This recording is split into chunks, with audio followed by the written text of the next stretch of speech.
We are live. Hello, Venu. How you doing, mate? I'm good.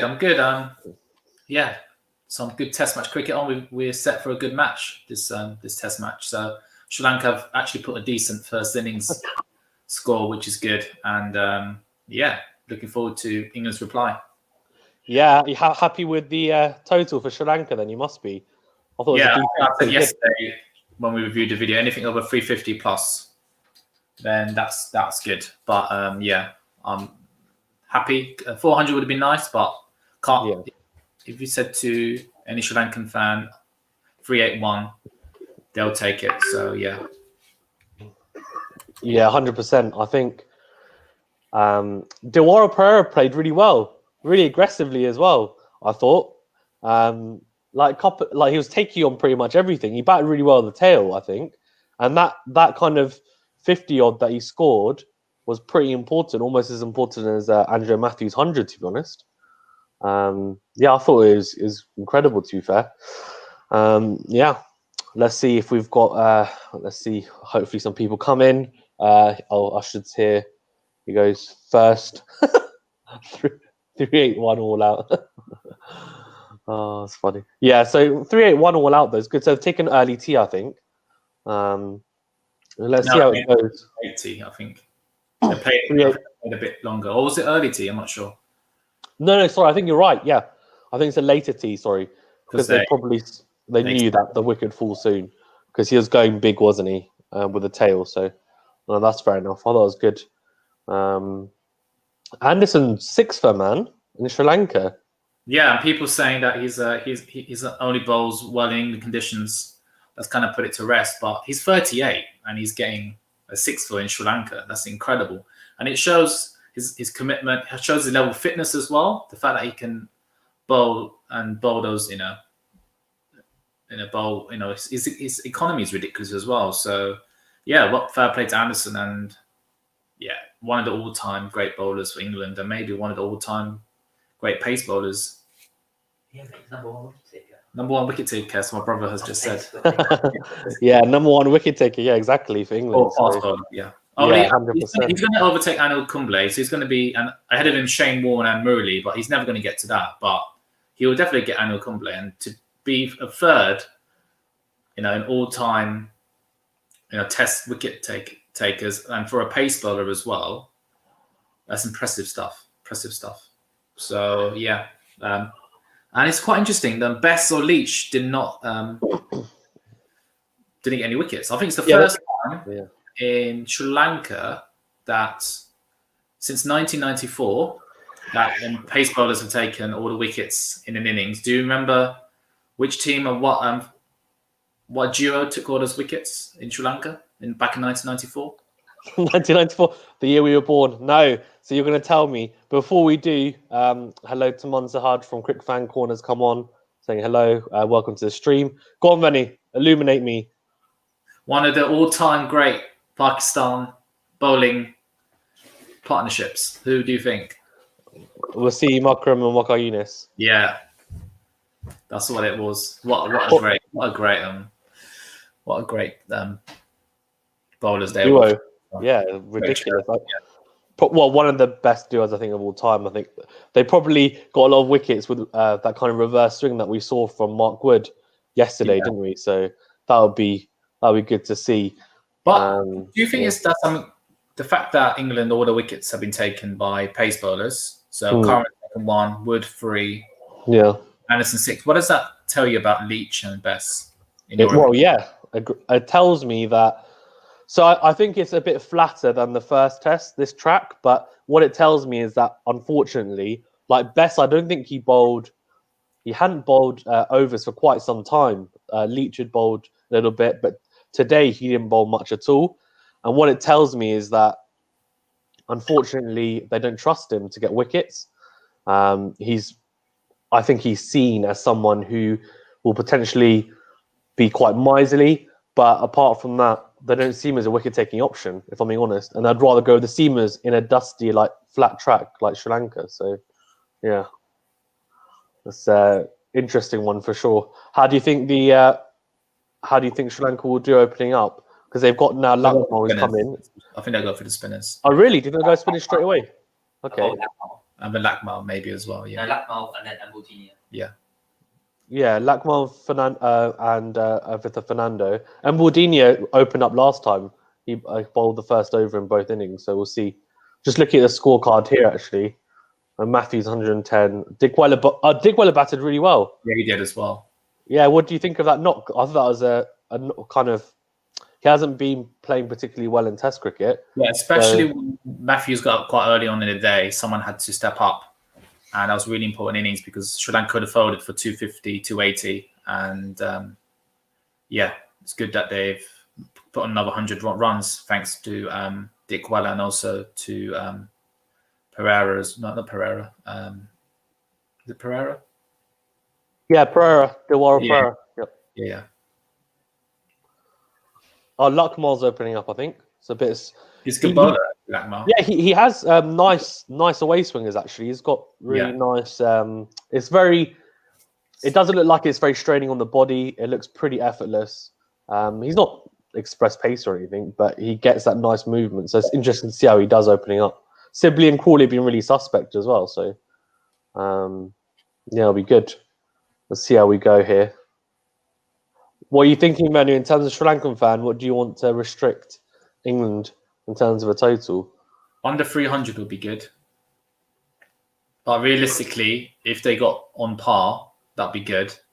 And if Sri Lanka could get them to chase 200, 230 plus on a split spins, day 4, day 5, then it will be Sri Lanka's game to win. So, yeah.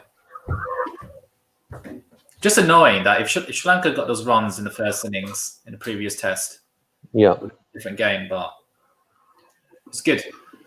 But it's quite surprising that, I think Sky were actually showing Sri Lanka's test schedule for this year, for 2021. And guess how many tests they're playing this year? Sri Lanka? How many are they playing? I think if you don't include this series, maybe 4 or 5. Whereas England this year are playing maybe 13, 14 more test matches this year. They're playing 15, I think, in total, which is 15. a lot. It's a lot. But it shows the disparity between the test. It's not, Sri Lanka need to get the practice in, but England are just milking all the series, aren't they?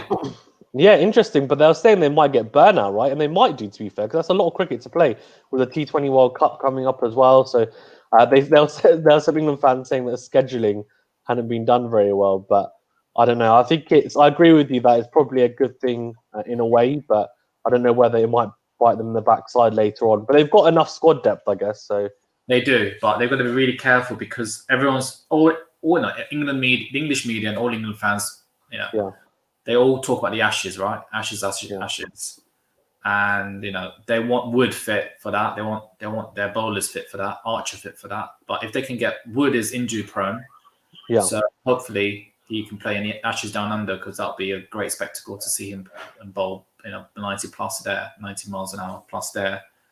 But yeah, you're right. Especially because Wood does play T20s, doesn't he, as well? So it'll be interesting to see if how they'll manage. But it's a lot of cricket for this year, especially with the World Cup as well, the T20 World Cup. Yeah, 100%. A good start here by Luckmal. Very tight line and length, to be fair, I'd say. So he's looking good coming in. He's a tidy bowler, isn't he, though, to be fair? Yeah, it's a good bowler. Good line and length. See, Crawley. I think Crawley and Sibley need to get a score, don't they? One of them at least. Yeah, they do. What do you think? What do you think of Bairstow being dropped for the first 2 tests? Because obviously it looks like they're going to go Crawley at 3 for the India test. I can understand why, due to make sure players get a rest and also make sure everyone in the squad gets a game. But yeah, I think it's fair enough. Why not? Yeah, 100%. The thing is, Bairstow he's he's a free format player. His form in T20s and ODIs has been excellent, especially in T20s, I believe. So they're looking to preserve him for later on in the year, especially the World Cup. So yeah, I think it's probably the right move, and hopefully, folks will get a game, considering Butler is going back after the first test against India. So folks will get a chance to prove himself once again. So hopefully he can. Yeah, 100%. Usher said here, what batting performance lower down the order by Pereira, exactly what Sri Lanka needed. Yeah, I think we can both agree on that. And he said, what are you thinking should be England's approach? What do you think, Manu? What should be their approach here for the rest of the day now? Just bat long. That's all I'm saying. Bat long. Yeah. Hopefully these two can get a decent partnership. Wear off the new ball, and then hopefully Root and Bairstow can come in and cash in and get on par with Sri Lanka's score and maybe get a lead. That's their plan. But these two, we're just going to think I'm just going to bat out the day.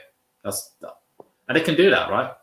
These players. Yeah, I mean Sibley's normally quite gritty, but he's been a little bit loose compared to what I'd imagine him to be. So interesting to see how he does here. Mbuldinia now opening up after Luckmal. So England, yeah, it's an interesting start. What do you think of Mbuldinia and his action, Venu? And the way, yeah, it's an interesting one, isn't it? Because he kind of just really walks in. He walks in, yeah. Yeah. Oh, here you go. Question. Yeah. What do you think, Manu? Yeah, definitely. Considering he got these guys out last Test match, I know it was a day 4, day 5 pitch, but I think it's a good move. And these guys are used to playing pace bowlers as well, so it'd be good to test their technique, especially against a spin bowler. Yeah, 100%. I think it's nice to have that contrast, isn't it, of someone who's potentially getting a bit of swing and a bit of movement through the air or off the pitch, and then you have someone bowling spin at the other end, especially in these conditions. I think it's testing, and as an opening bat, sometimes you don't like facing spin early doors because you're normally used to pace on the ball, and it's a bit easier to get away early on. So, yeah, I agree with you. I think it's good to have that for sure. It's a good start here from Sri Lanka, though. No runs scored for nearly 2 overs now, so impressive, I think. First up, for sure. It's going to be a wicket here, watch. Oh! No. Just got to keep it tight. That's the thing. Yeah, they do. Yeah. I think both Crawley and Sibley will be looking to bat up this session. I don't think they'll really care about the rate they're going. Yeah, 100%. I don't think they will. They won't care about that, will they? No. Bairstow, Curran and Wood being rested for the first 2 tests. Any chance they might play in the last 2 tests against India? Says Ushtred.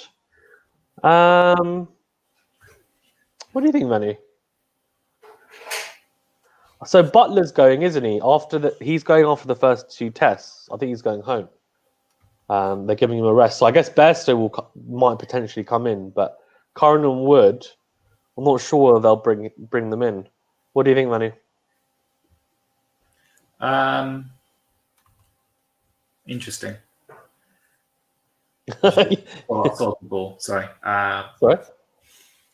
Any chance they might play in the last 2 tests against India? Well, I'm assuming they'll probably be coming back for the ODI, the one-day squad. So, it probably makes sense for them to come back and at least get some test matches under the belt. So I think they will be back and playing the last 2 tests. No, that's for absolute beauty from Luckmal here.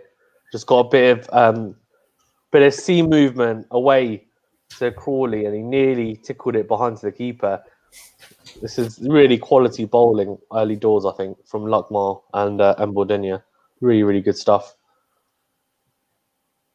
I was going to go to update the scorecard, but I don't need to because no runs scored. Test match cricket. Yeah, really good Test match cricket for sure.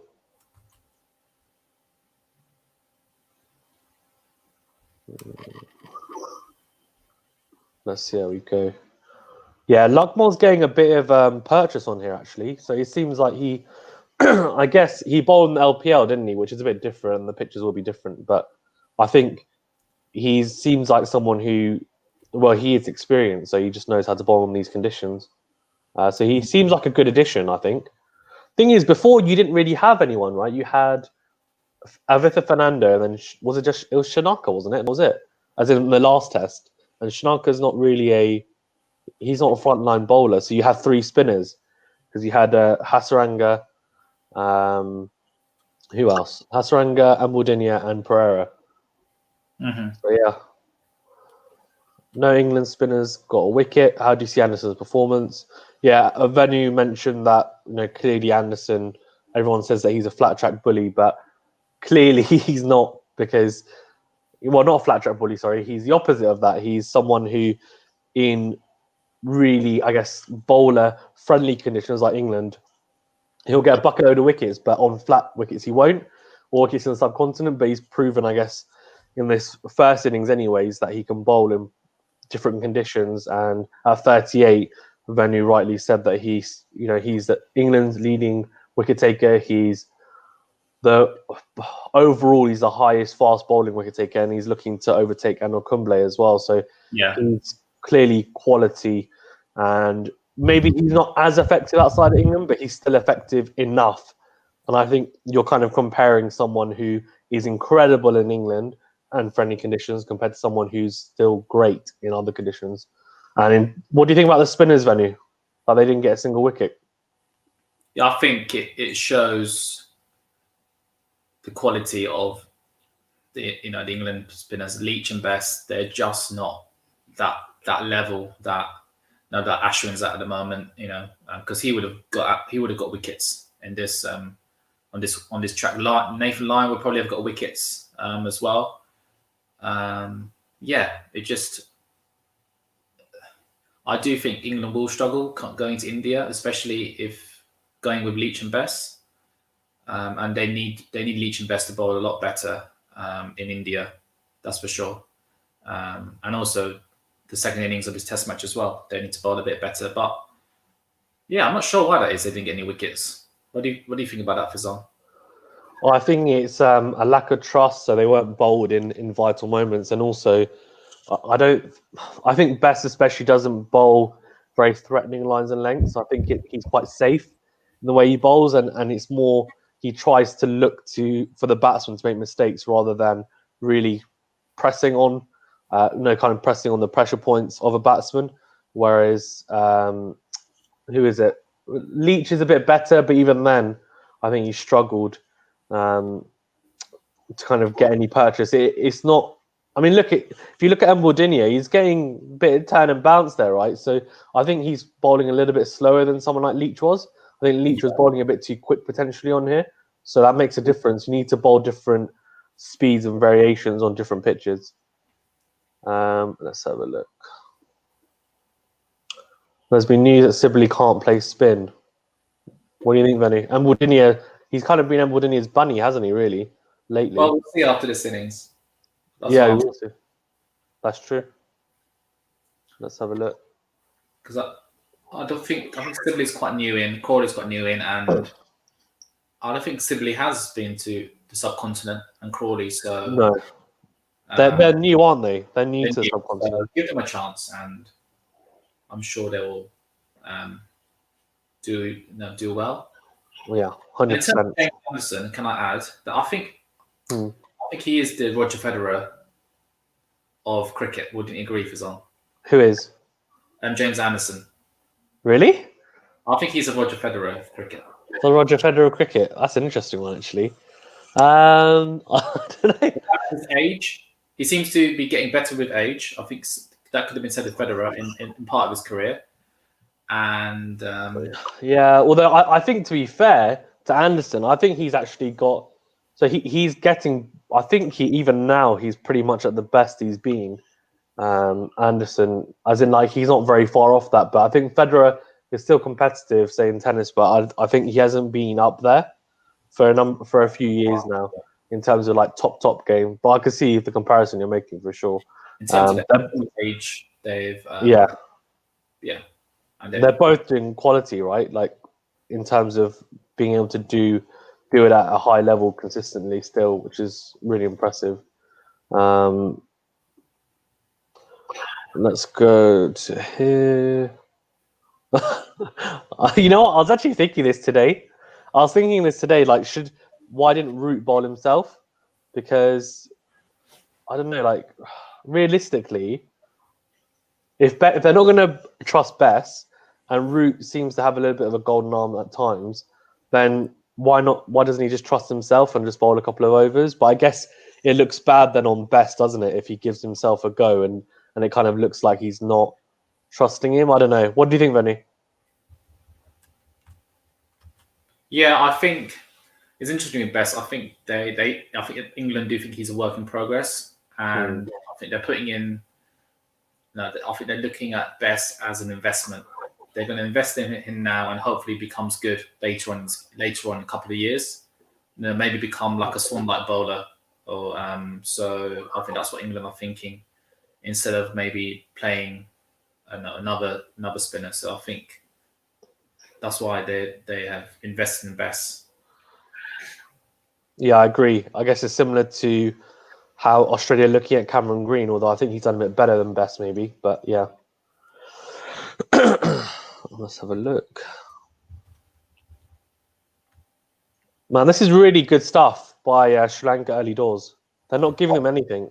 I wonder what's the longest time it takes. The record. Oh, it must be longer than this, surely. But it might be worth something to look up, to be honest. This is really, really good bowling, though.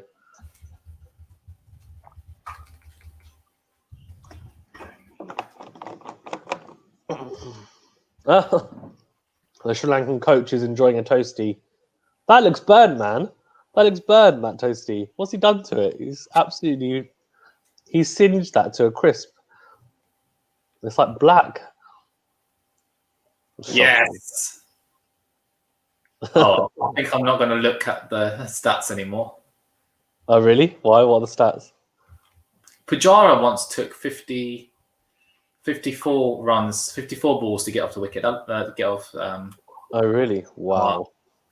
That doesn't surprise me. Yeah, that doesn't surprise, does it? Not at all. Oh, shot. 4 runs. There we go. 4.3 overs. Your stream's slightly behind mine. Oh, is it? Oh, that's why you're saying. That's why you were saying.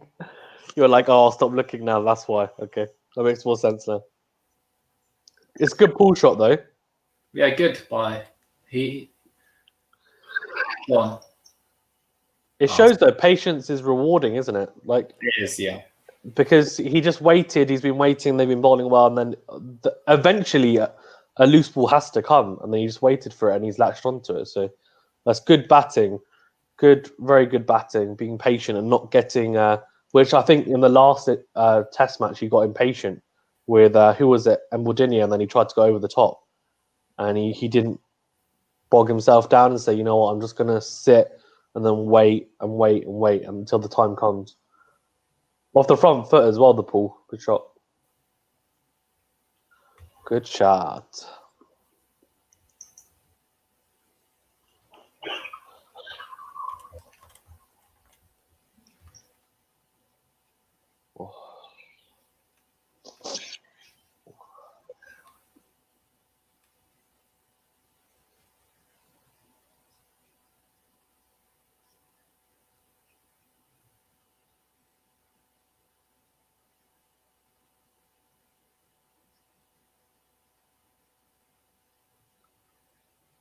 I think still it's good stuff by Sri Lanka though. Despite that good start. A good start, that's for sure. Yeah, for sure. Obviously, they'll be looking for hopefully get a couple of wickets this session. Yeah, they'll be looking to definitely get a couple of wickets this session, won't they? So for sure.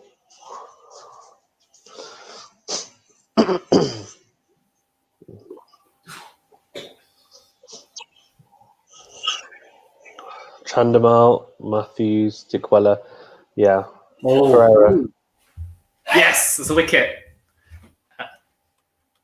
Ambulenia has got Sibley. My brother's here and he just jumped up and enjoyed it. So it's coming up on Amazon. I think he's going to review it.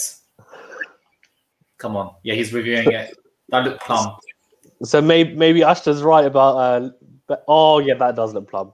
That looks plum. Might be clipping, but the umpire's call. Umpire's call for Zaha to be out. See you, mate. I think Ashton might be right about Dom Sibley not being able to play spin because he looks to be struggling a lot against him. Well, that's plum. Oh, might be going down. Might be going down. That's not going down. It's umpire's call. That's yeah, if it's umpire's call, then it's. Oh, actually, he might have hit that, you know. No, he's not. No, he's not hit it. No way. No way. Let's have a look. It might be high, you know. Oh, that looks high. No. He trapped him. Benny's trapped him almost on the back leg though. He's going back to it, so I don't think it will be high. It won't be high, I think. Oh, That's high. Oh, no. Come on. That's out. it's got to be out, surely. Yeah, he's out. See you, Sibley, and he lost a review as well. See you, mate. He's probably thinking it's going down leg or it's a bit high, I think. Wait, that's his second. Is he on a pair now? Who? Sibley. Oh, actually, I don't know. I don't think he is. Is he? Oh, let me check. Yeah, I mean, it wasn't even umpire's call, so well bowled. He's a very good bowler, actually. I really rate him. Yeah. I wonder why they didn't take him to South Africa. I mean, I guess it's not the conditions aren't, as great there for spinners. But even then, he looks quite skillful. I thought he would have done a decent job there. Yeah, he got 4 and 2 last Test match.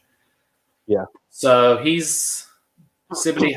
He needs to score runs second innings. But even this summer, he got after his 120 against West Indies in Manchester. It was a really good 120. He's only won 50 since then.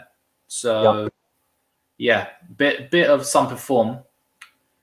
Against Pakistan, he hit 32 in the first Test match and 22 in the second Test match, and then 4 and 2 last Test match at England. So this is exactly what Sri Lanka wanted. Yeah, 100%. Early wicket and pressure on the batsman. Now they can have a look at Bairstow coming in now straight away, pretty much. So it's really, really good start for Sri Lanka here for sure. That's the first wicket by a spinner this Test match. So well done. Yeah, yeah, exactly. It is right.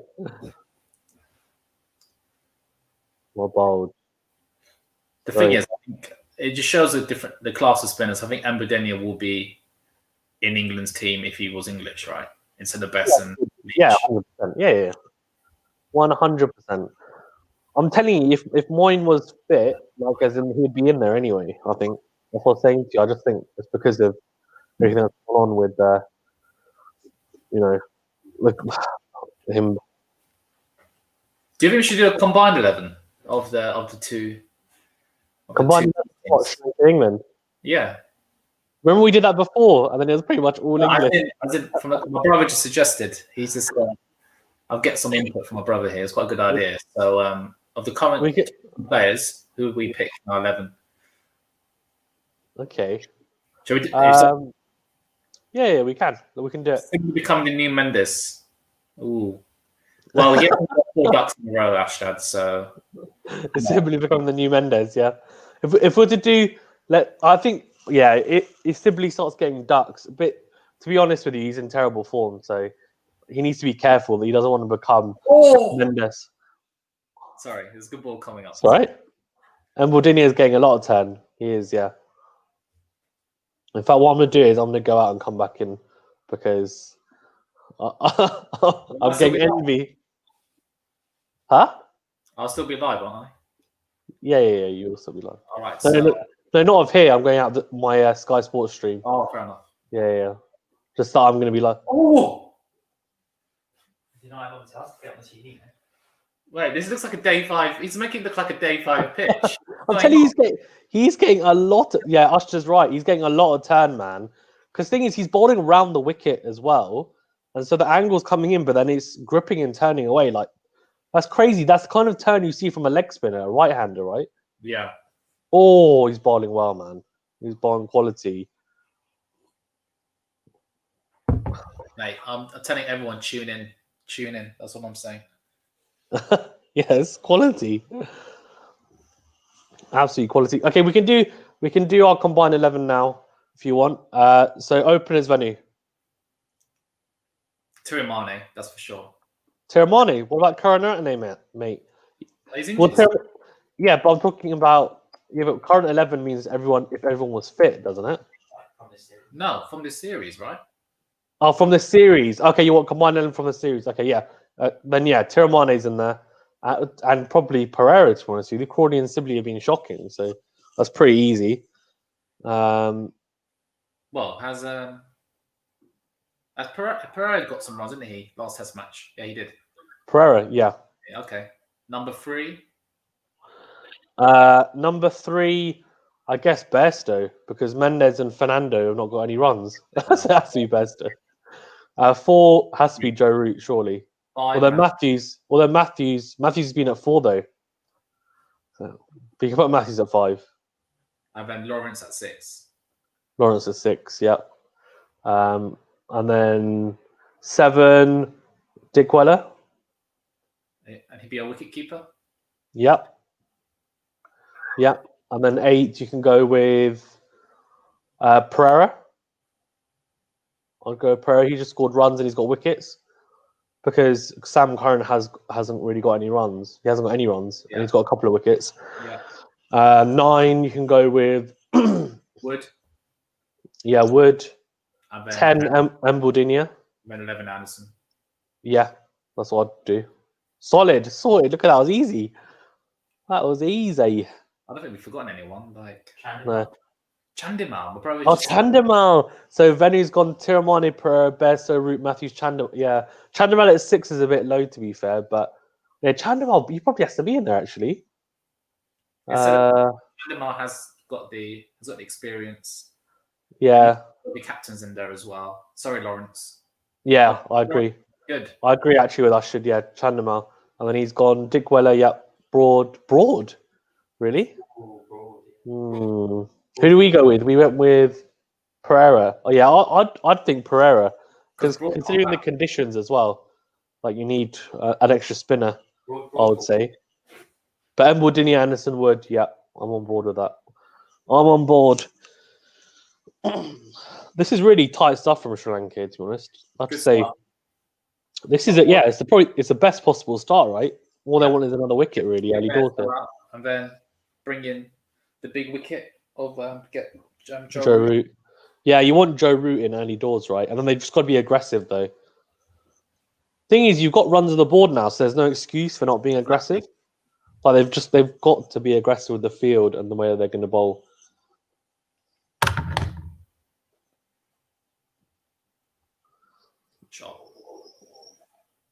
Crawley, Bairstow, come on. Let's go.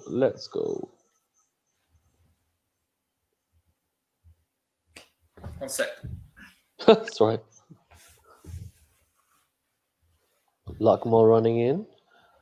Please update to this girl. I shall.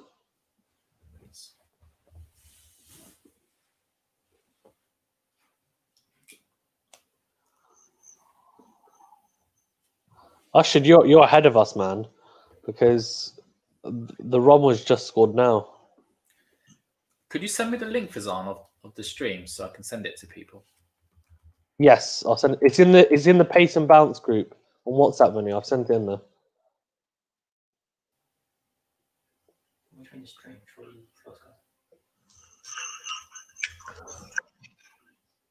Time to get involved. Yeah. I want more questions. Yeah, exactly. I want more questions. Yeah, exactly. That That's to you, Benny. The comment.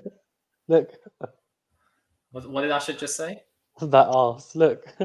Look on the screen. I put it on. Yes, when he got up, that's why. Oh, thanks, Asher. That's Yeah, Ashton, you're ahead of us because I actually came out and then came back in. So, Ashton, if you're watching on the TV, that Sky Box watching on the TV is like a couple of seconds in front of streaming Sky Sports, which I think me would video do. unavailable. What video is unavailable? Watch his video on YouTube. I'm just checking that it's working. No, it's not unavailable. It's here. Look, I'm checking that it's working. it is working. Oh, nice. Yeah, it's in the WhatsApp group. Just forward that link.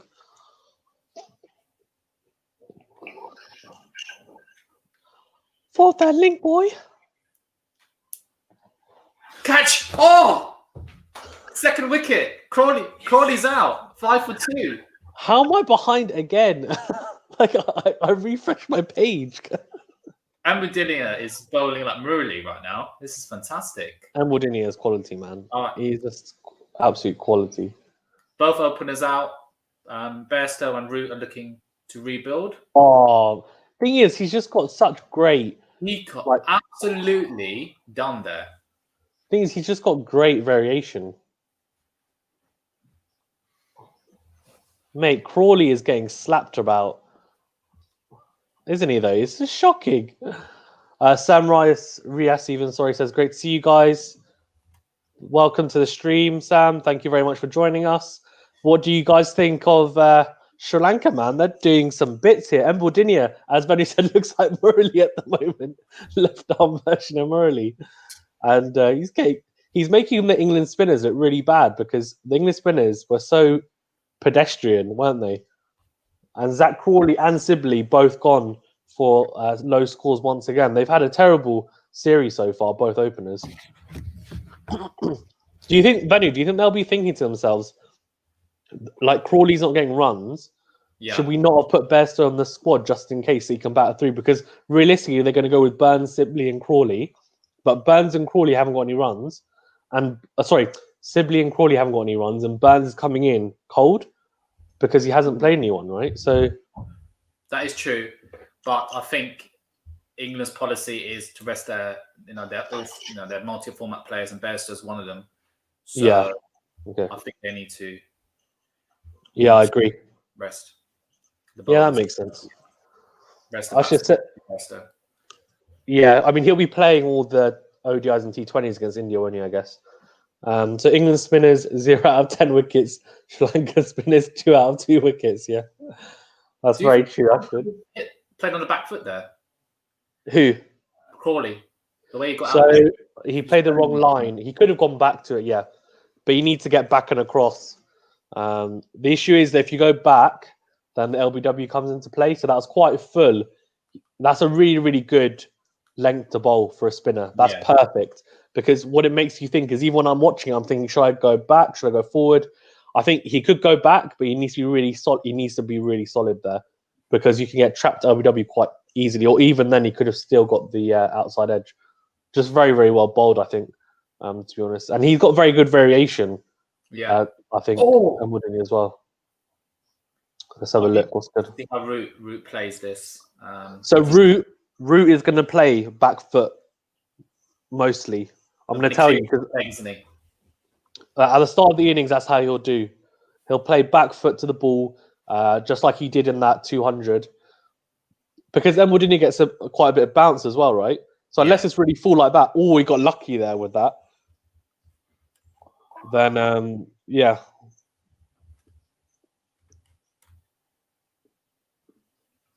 Let's have a look here. The openers seem out of their depth with spin. Yeah, what do you think, Ashton? I think they do. Fenny, what do you think? The spinners look out of their depth? They do, right? Like they keep on. Mbodinia just looks, he just looks way too good, these guys. Yeah, let's see how he looks against these two players, because they're both really good Bairstow and Root are very good players with spin. Yeah, they are. I should say, can't tell if he's going to spin the ball or it's going to go straight on. Yeah, so he's got great variation, as we said. He's got one that kind of goes on, so that either a slider or a top spinner, like he just bowled a top spinner there, or he's got that one which grips and turns, which has been turning a lot. He puts good revs on the ball, and what he did and is doing, which is very different to what someone like Leach was doing, is that he's putting a little bit of pace off the ball, but he's still getting revs on the ball, but he's giving it a bit more flight and not bowling as quickly. Whereas Leach was bowling too quick, so he wasn't able to. When you bowl that quick, you don't get as much purchase off the pitch, and especially a pitch here which should turn, as Embledini is showing, he wasn't playing it the right way. What are you saying, Manu? No, I'm not saying anything. Sorry. Okay. Keep going. Actually, you're right. Root playing on the back foot. Yeah, he's only going to play front foot to something that's really full. Otherwise he loves playing on the back foot, and he seems to be quite comfortable there, to be honest. Thing is, he'll know, right, that the LBW is only going to come into play if it's full enough, because Embledini is getting a lot of bounce, right? So then the LBW doesn't really come into play with him, so he can get back to it and he can be comfortable. So I think that's probably why. Yeah, let me update the score.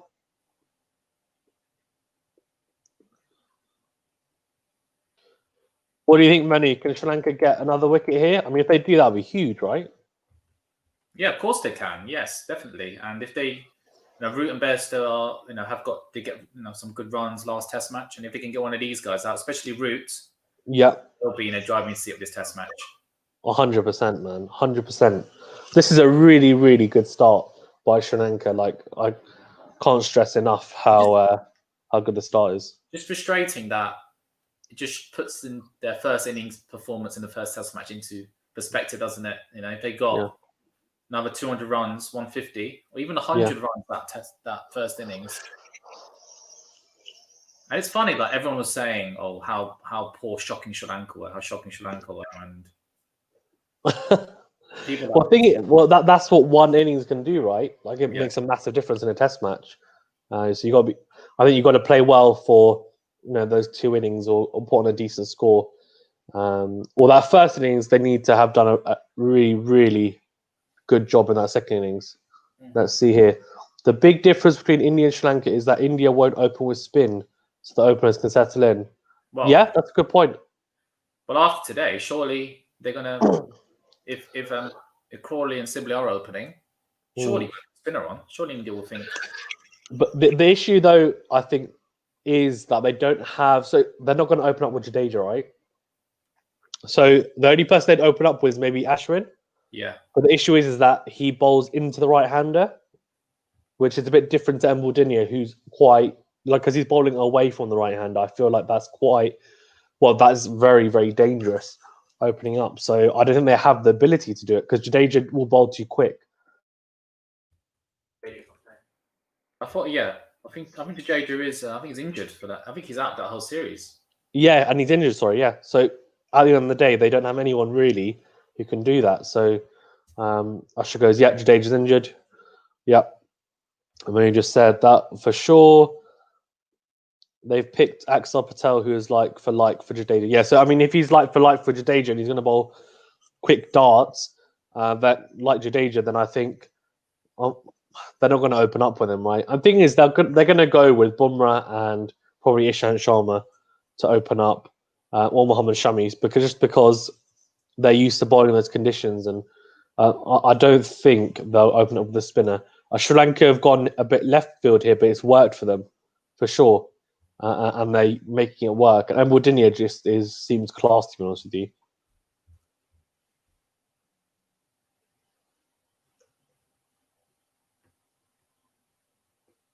Oh, Luckman's bowling really tight, man. Really, really tight. I have to say, he's the perfect fall at the other end. No wickets, but he's doing a good job bogging down the batsman so that Embledini at the other end can pick up wickets. So he's doing a good job. He's doing his role. It's funny, isn't it? Because normally you see the other way around. You see spinners bogging down a batsman so seamers can pick up wickets. But in these conditions, it's the other way around. Like I said, Shami's still injured. Lol, so he's not playing then. India injury land still. Yeah. Siraj still injured. Sorry, Siraj. No, Siraj wasn't injured. He was fit. I think he's fine. Yeah. Yeah, he's fine. So Siraj is fine. Ishant Sharma, I think, is coming back, and Bumrah as well. Luckmore reminds me of Abbas a little bit. I think actually Luckmore's a bit quicker. But yeah, he gets a little bit of sea movement as well. I don't think he gets as much as maybe someone Mohammed Abbas, but he gets more swing through the air. So they're similar types of bowlers, very accurate and pinpoint for sure. And he's doing a very good job here. One of these. This is a big wicket, big partnership. Yeah. Do you think Mbordini, Venu? Do you think he could play all three formats? Do you think he's that good? Definitely. That's 100%. I was looking him up actually earlier. Yeah.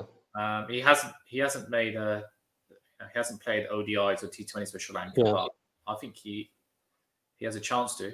That's for sure. Yeah, it's a good shot from Bairstow. It's 4 runs. A very uncharacteristically loose ball by Luckmal, tucked away by Bairstow. Well batted, good little flick off the hips.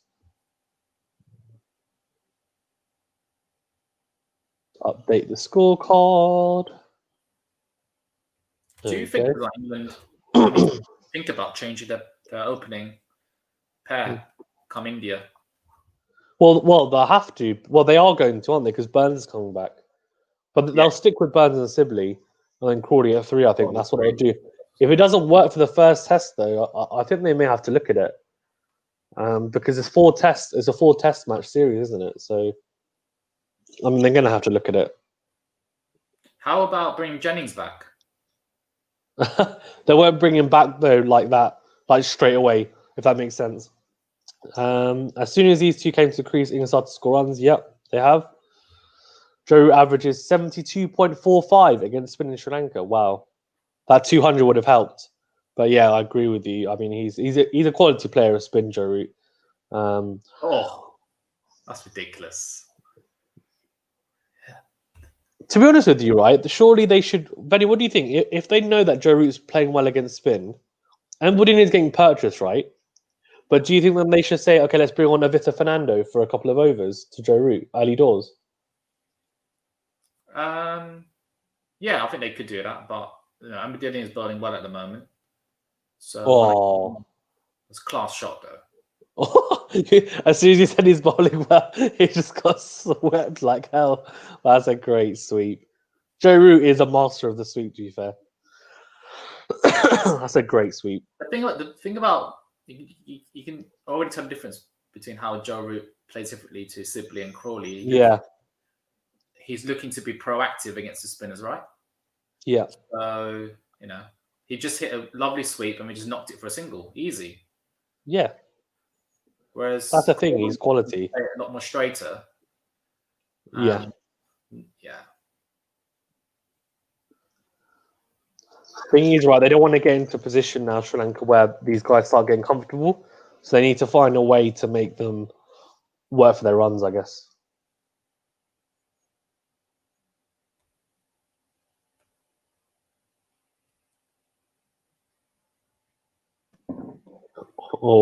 Just seeing the wickets now, and Wardinia, man.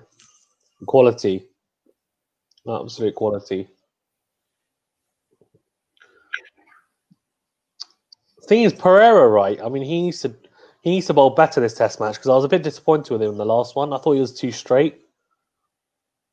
And then Wardinia is showing here that you can bowl well as a spinner here, but I feel like he bowls too many darts.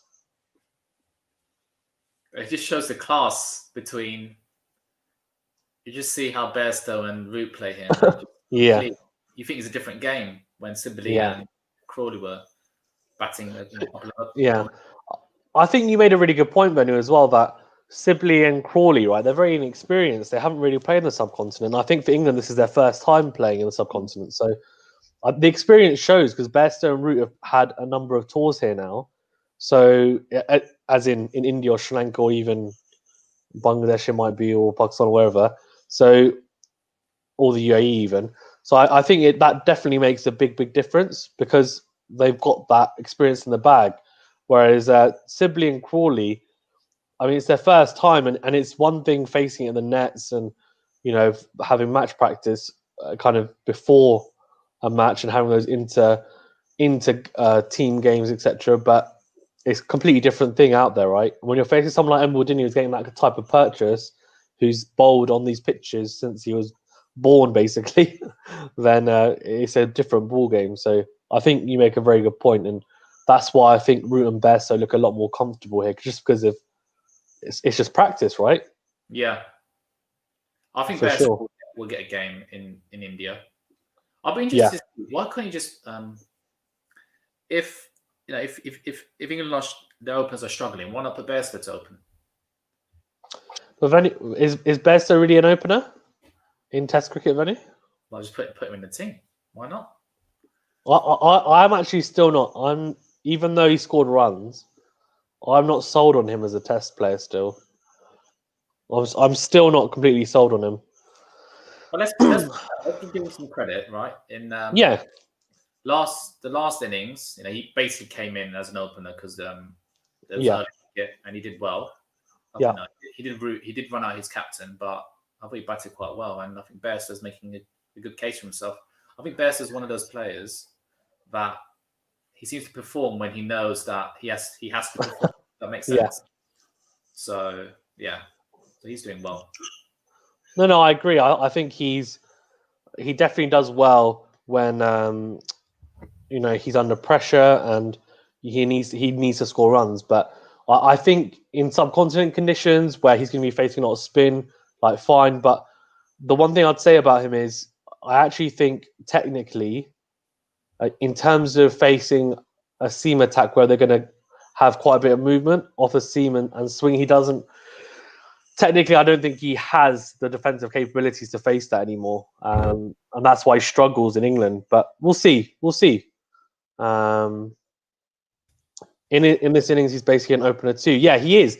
He's basically playing as an opener, hasn't he, Best? As Vanu just said, he's playing as an opener. So fair play to him. He's done a very good job coming in here on this tour, given that he's been exiled from Test cricket for a little bit of time. So he's done very well.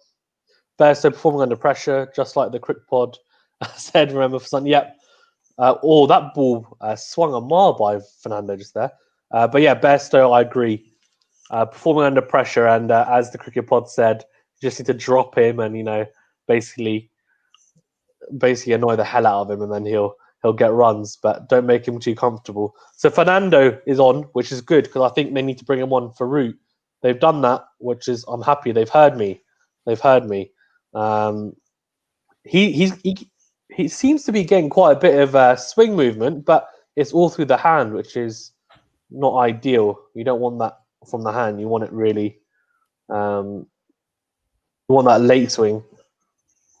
It's interesting because we made a point about Keaton Jennings earlier. Yeah. And he's got some good. He hit a really good when England last toured Sri Lanka a couple of years ago. Yeah. He hit 146 during the first Test match. Yeah, he did. And also 46 runs in that Test match as well. So he's averaging against Sri Lanka. That series, he averaged just under 47 runs. Yeah. So, well, that's what. Do you remember Matt said that he's like, well, if you're going to pick someone based on subcontinental form, then they should have picked Keaton Jennings. So I think you make a good point. But I think the issue is there's a little bit of favoritism there because Bairstow plays in the other two formats for England, and I think he has more Test match experience, and they keep on going back to him. But it's interesting because eventually he always seems to fall by the wayside, and he comes up short in certain conditions, I think, isn't it? Which is a bit disappointing. And also, he's got a century against India in the Wankhede Stadium in Mumbai. So he's got a century there as well, and he's also got a 50 in India as well. So he's got a good record, a subcontinental record, that's for sure. Yeah, 100%, 100%. Yeah, I agree. Venu. But the issue go on, Venu. The issue is that his form in England is not the best, so I think that's why he's not dropped. But he's 100%. But if you were to, if selection policy was horses for courses, then why not? Oh, it seems that Fizan has left us, but I'm sure he'll be back. Oh, sorry. I'm back. You left me, Fizan, for a bit. Yeah, sorry. You're probably like, what am I going to do? No, I'm back. I'm back. Yeah, I agree with you though, Benny, like 100%. That I don't know. His batting in England has been pretty poor, and I think that's why he unfortunately hasn't played for them, and that's probably rightly so. What do you think though? So, Usher, what do you mean by are we secretly Mickey Arthur?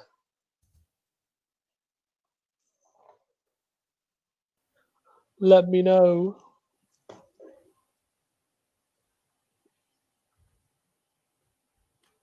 Let's go. I'm actually looking forward to Ben Foakes potentially playing in India. Oh, I'm really looking for. I really want to see him, man. I really want to see him. So, I think. I think he made his debut and he hit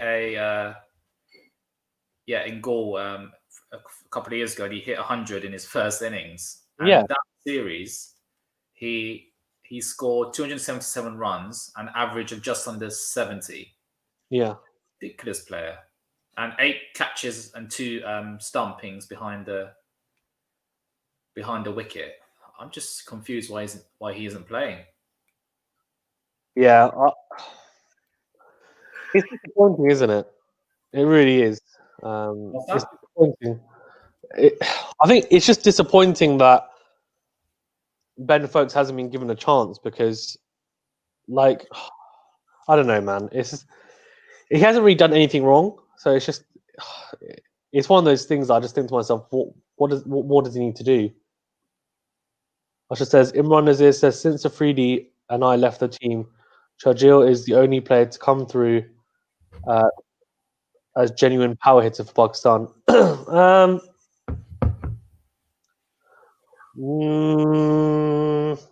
Trying to think off the top of my head. Sharjeel Khan, Fakir Zaman is a power hitter, but he's a bit a hit and miss, to be honest with you. Apart from that, though, it's difficult, actually. I don't think we really have anyone. Yeah, I think he's got a point. We definitely don't have too many, for sure. So I can get on board with that. You said to bring on Fernando, and they did. Yep, 100%. 100%. I am Mickey Arthur. I sent him a text message to tell him, make sure you bring him on straight away. And he has. Right.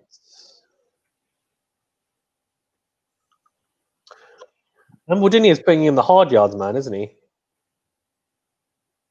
Yeah, agreed. How many overs has he bowled? Maybe 6 overs already?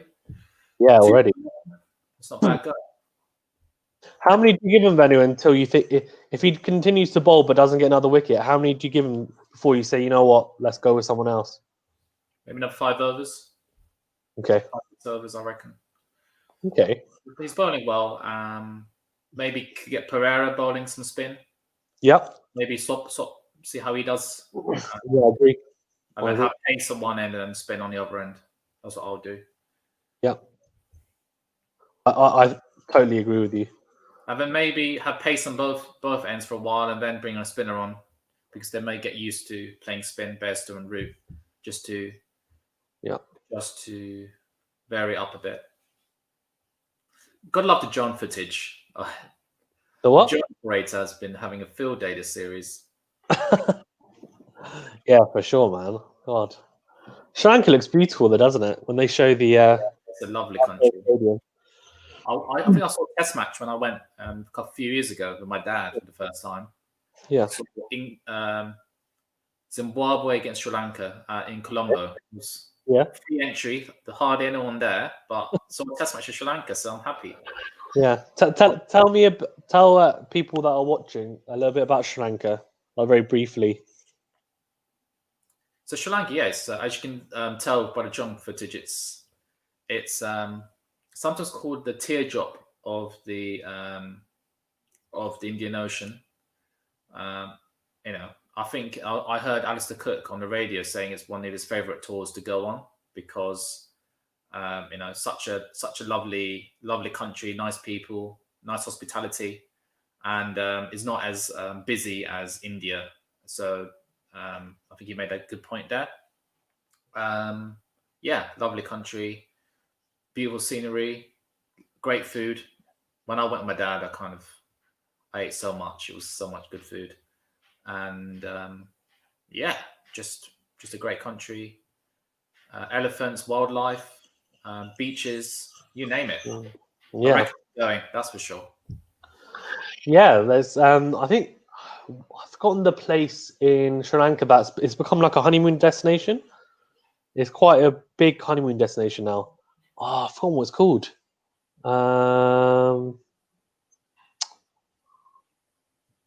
Let me check actually. Yeah, I think let's it's have a very look. popular with British tourists. And I got a feeling this is why they did it in Gaul, because Why? the thing is, a lot of people in the UK be watching this and thinking, damn, Sri Lanka's a nice place, especially showing What do you think? ports, showing the beaches. So it's a good advertisement for Sri Lanka. If you put it in Colombo, it's not the best, it's not in the nicest locations. Okay. But I think it's a good advertisement by Sri Lanka cricket board. Yeah, 100%, man. One of the reasons 100%. why they put it in Gaul, both test matches. So Yeah, no, I agree, 100%. But it's good though. I guess they also did it maybe because of COVID as well. what's that? Potentially, they probably did it because of the current climate, right? Yeah, because, that's true. But also they're thinking of the future and thinking, yeah. But also, No, that's fair. I think I did go there to Gaul. Yeah, yeah, it's a nice place. But I'd love to go when England tour Sri Lanka one day. But the issue is that they normally play in February, March time. okay. And school holidays doesn't coincide with that. So maybe when I'm retired.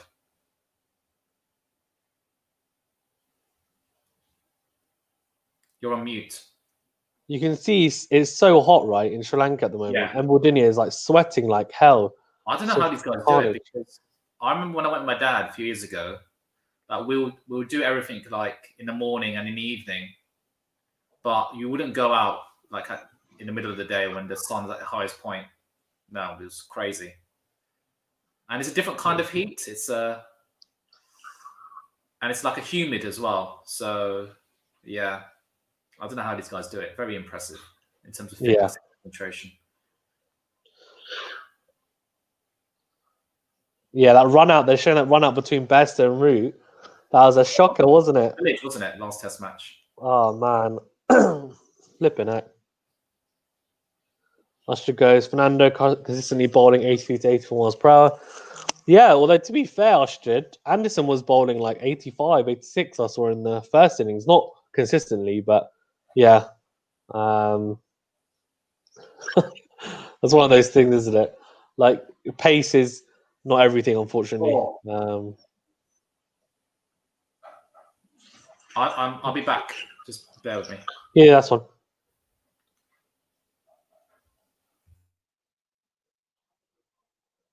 Okay, it's just me on my own. Right, let's go. Fernando's got some late. That's better though. He's not bowling just swing from the hand. He's getting a little bit of away swing late, which is a lot better. That's what you want to see from Fernando, to be honest with you, I think. And yeah, I'm impressed. I'm impressed with how Sri Lanka have opened up here because, to be honest with you, it's tough. It's tough in these conditions, especially as a seamer. I think Luckmore did really well as a foil for Mbudinha. Open doors. Open doors. I guess first up, and yeah, I think Sri Lanka not in control, but definitely advantage to Venu and to Sri Lanka. So they're doing a good job for sure. Venu will be back shortly. Whilst he is going to the bathroom, I'm going to assume. I'm going to assume he's gone to the bathroom. I'm going to assume he's gone to the bathroom. Let me just update the scorecard. Let's go. Cool. Yeah, Root and Bester now, they're looking to really just settle in here and just go make sure that they steady the ship.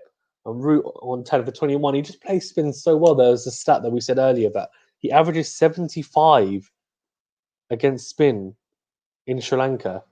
Yeah, Root with back for defense. Actually, that's a very, very good point. He is just what he does.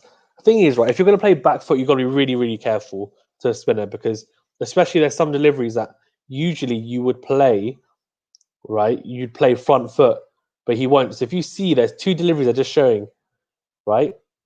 One is a wicket, which is a full ball they just showed, and Root went forward to it, but he didn't get in line with it, and he nicked off. The second ball, exactly the same position, got back, but got in line with the ball. And normally, when you're playing spin, if it's full, you come forward, big stride. But in Sri Lanka, when you get a lot of bounce, a lot of turn, for him, he's thinking, you know what I'm going to do? I'm going to give myself a little bit more time. I'm going to follow the ball as it's coming to me, and I'm going to get across and play it right under my eyes. And that's what he's been doing. And it works for him. It wouldn't work for everyone. I think you need to be a certain type of player to do it because it ends up meaning that you play the ball very late when you play on the back foot like that, but it seems to suit him. So, yeah, I think he's doing a really, really good job, and he is such a good sweeper of the ball as well. And I'm sure we'll see some more quality sweep shots from him. Thank you, Ashdid. Much appreciated. Right, let's go. So, Besso on 10 for 19 here as well. And Budinia is about to complete his 7th over. This is a very important passage of the game. So Root's just gone to sweep there. Didn't get all of the ball. It's important because if Root and Besso build here, Sri Lanka will feel like they'll have to potentially go into their own shell. And they may not be so aggressive. And really, that's a bad thing because you want them to be aggressive to make sure that they can get some wickets. Who will go in at short leg? Last time Mendes got peppered with the sweeps. Yeah, exactly. I think at short leg, they can put Fernando in there potentially, I guess. He's coming at 3 and he hasn't got runs. It seems like whoever doesn't get runs has to go in there. And he didn't get runs, he got ducked. Maybe they'll put him in there for Joe Root at short leg. I don't know how effective short leg is for Joe Root because when he's sweeping, right, I don't think having a short leg there, if he's going to pepper it like he has been, but I think early doors, you can have a short leg in there for Root for sure. Or straddle down the leg side. So Avitha Fernando is trying to get that away swing, but he's either bowling a bit too wide of off stump. And so what's happening is he's getting that early swing out of the hand. And what that means is that he's not really threatening anything. But then what he then tries to do is bowl a bit straighter and still get that shape. But the issue is that his wrist is not strong enough behind the ball. So we saw a similar thing to, I don't know if you remember when we did the stream, it was with Saini. He did the same thing and his wrist wasn't getting very firmly behind the ball. And when that happens, what happens is you don't get that late swing. And he's struggling to do that here. But let's see if he can. A bit better from him, for sure. Hi, Benny's back. How you doing? Yeah, good. Yeah, these two are batting really well and making it look easy at the moment. Yeah, I was saying that they're steadying the ship, aren't they? The thing what I like about both these, they're very proactive and they look to run the singles and they don't get bogged down. Yeah, it's a good watch.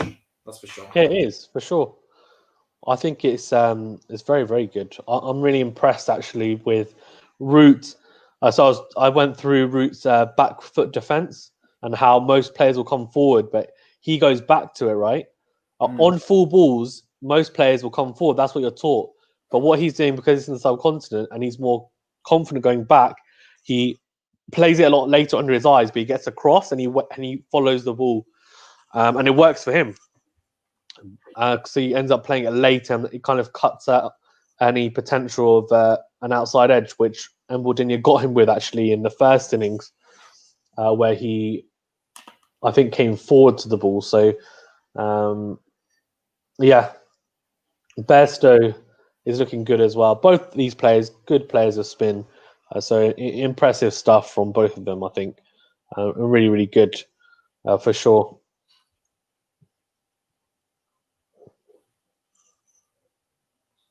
Bairstow's doing a good job here. I have to say, as you said, Vanu, like it's one of those things, right? Because he's doing his job. He's come in and he's done a good job, so we can't really say too much against him, to be honest with you. Quick singles by England. Yep. Root and Bairstow batting about 50-60. Strike rate, confident batting. Yeah, they look very confident here.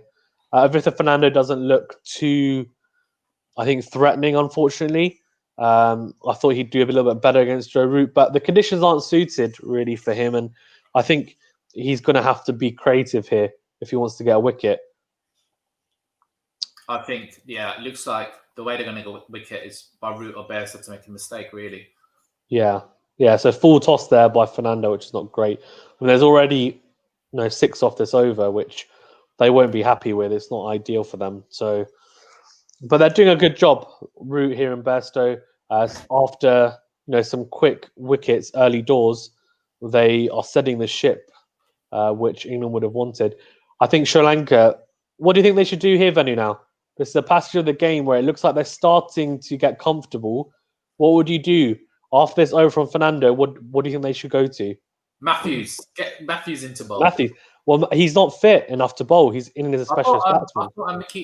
I thought he said before the match he can mud bowl if he needs to. Oh, really?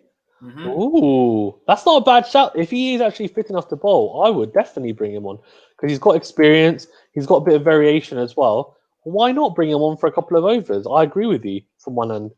For sure, I don't see why that would be an issue. And he has experience in these conditions. I think they should definitely do it. Bairstow and Root doing a good job. I've just updated the scorecard as well. Let me just put it up for everyone to see.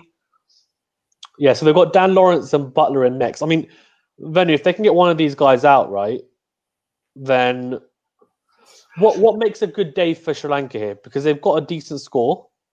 What do you think they need to do here? Do they need to pick up a couple of wickets? Yeah. Get who up? One of these guys. Okay. And maybe Victim do to maybe. Yeah, I'll say get one of these guys out. If we could get 2 more wickets today, would that be great? Okay. Yeah, I agree. I wonder how long they're going to persist at Embodini. They really bowled him into the ground last time. His arm got lower and lower and lower as the match went on. Actually says Matthews is class. Yep. What are you saying? During the first test match, Root got 107 runs off Embodini. Yeah. He just under half of his runs of his 200-run epic. Ridiculous. Shows how much he bowled. Yeah, he bowled a crazy amount, man. Crazy. What are your thoughts on Lawrence? He has a 94 batting average. Yeah, what do you think of Dan Lawrence, Benny? I think he's done well for himself. I think he looked very good. Getting this 70-odd in the first innings, that steadied the ship a bit for England. Yeah. And also batting with Bairstow to chase down that small target in the second innings of that first test match. He's looking really good. And I'm looking forward to him developing into a cricketer over the next coming years. It'll be interesting to see when England get back to full strength, when Ollie Pope back, Stokes back, where does that leave Lawrence? So yeah, it'll be interesting to see. But a really good young prospect, and he's made a name for himself, so fair play to him.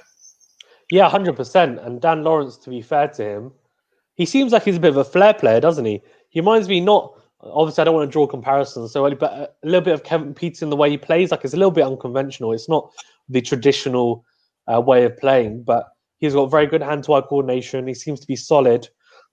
Good setup as well in his batting, and I think he's a confident player. And that's the biggest thing, right? But he's a very, very confident player for sure. Let's see how it goes. I think Root here is looking to definitely take the attack to Embodini, so we'll see how he goes.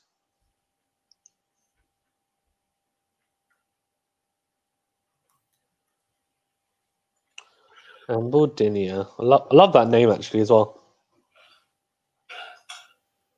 Likewise. What's his first name? Do you know? Nassif. Okay. Another lassie. Hopefully, be as good as the As Malinga. variety. Yeah. Mm. I wonder what the lineup will be for the first Test match because India. What do you think? What do you think? Give me your predicted 11. So, they got Butler and Bairstow's not available.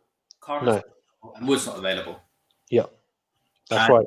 then Stokes and Archer are back as well. Yeah. As Yeah. So who do you pick? the Pope is Pope back. No, he's not back. He's in the trust. He's part of the touring side, but he's not in as a playing member. He's just in there for rehab. Well, he's come back. For Burns, Sibley, Crawley. I'll still stick with the players, even though I haven't performed as of yet this Test match. There's still one innings to go for Crawley and Sibley to make amends. Root at 4. Stokes at 5. Lawrence at 6. Folks at 7. Actually, no. It have to be Butler, wouldn't it, at 7? And 8. Carmen's not available, is he? So 8 will be Works at 8. Archer. Yeah. Works 8. Archer 9. No, I'll play Mo and Ali actually. Yeah, mine. Ali at 8. Works at 9. Archer 10. Eva Broader Anderson at 11. Yeah. Okay. Rashid Khalifa, hi. Thank you very much for joining the stream. Do you think Sibley should be dropped? Is his question. Benny, what do you think? No, not yet. No. Too early? Too early. Give him the India series, see how he does. Because he's just starting his Test career, and it's he's just starting out in I think his first tour of the subcontinent. So yeah, I think it's too early to call it days for Sibley. That's for sure. So not yet. What do you think, Fazan? Yeah, I agree. I think Sibley is for sure. I'd say give him. So Usher's saying here actually, give him a couple of games. Yeah, I'd say give him the first 2 Test matches potentially, and if he doesn't perform there, then you may have to just say, look, I wouldn't drop him from the side, but for that rest of that series, you'd say, okay, maybe we should give him a rest. It's a long tour. Let's revisit this later, and then kind of let him go back and work on some of his game, because it'll clearly show then a deficiency in his armor that he needs to work on if he gets out for no runs in the first 2 tests again, I think. And you don't want him to keep on going and flogging a dead horse, so you just need to be careful with that, I think, as well. Yeah, agreed. It's interesting because he got trapped on the back leg, going back, and Root has been doing that to Mordinia, but it shows a difference in class at the moment, unfortunately, between the two. When it comes to spin, for sure. What are you going to say? Well, I think they've got Jack Callis as their batting consultant, and he was a good player of spin, wasn't he? So I'm sure Crawley and Sibley will be picking his brains. Yeah, 100%. 100%. I think they will be. I mean, what a player to have, right, as a batting coach, Jack Callis. And then he can help with the bowlers as well. Like, it's just, man, that's a steal. South Africa must be so upset that they've taken him. Money talks, Fazan. Money talks. Yeah, it's true, man. It's true. 100%. He's 38. I didn't realise Dilruwan Pereira was 38. Flipping heck. But as a spinner, it doesn't really matter too much. He scored runs as well, man. He's doing well for himself. Or what does he need to do here? Surely he has to bowl a bit slower than you, right? He can't bowl, and he needs to bowl. He can't bowl so straight like he normally does. Surely. Yeah, I agree. He needs to try. Oh, yeah. Try and get them cutting, playing off the back foot. We'll see. Yeah.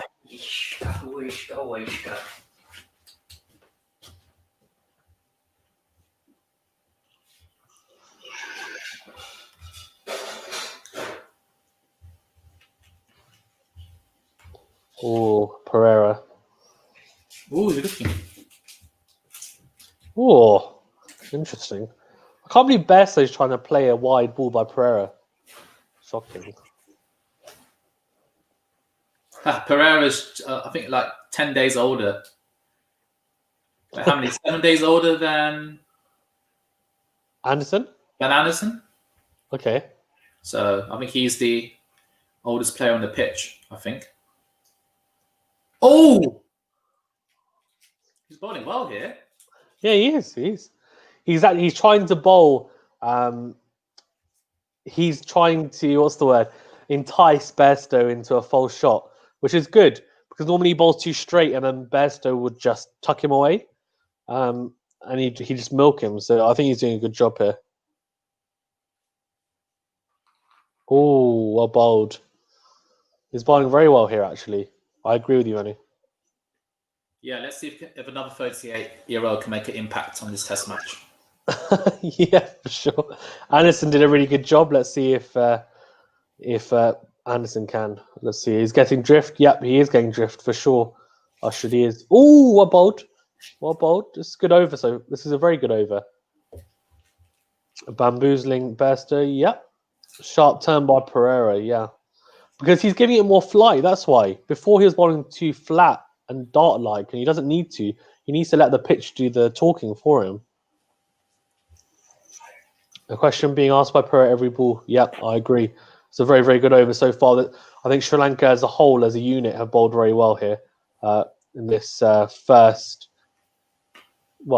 innings for England, and also the final session here. They bowled extremely well. What do you think, Vanu? I think Sri Lanka have done an extremely good job here. They're doing well. I'm impressed. Yeah, probably better than you thought, right?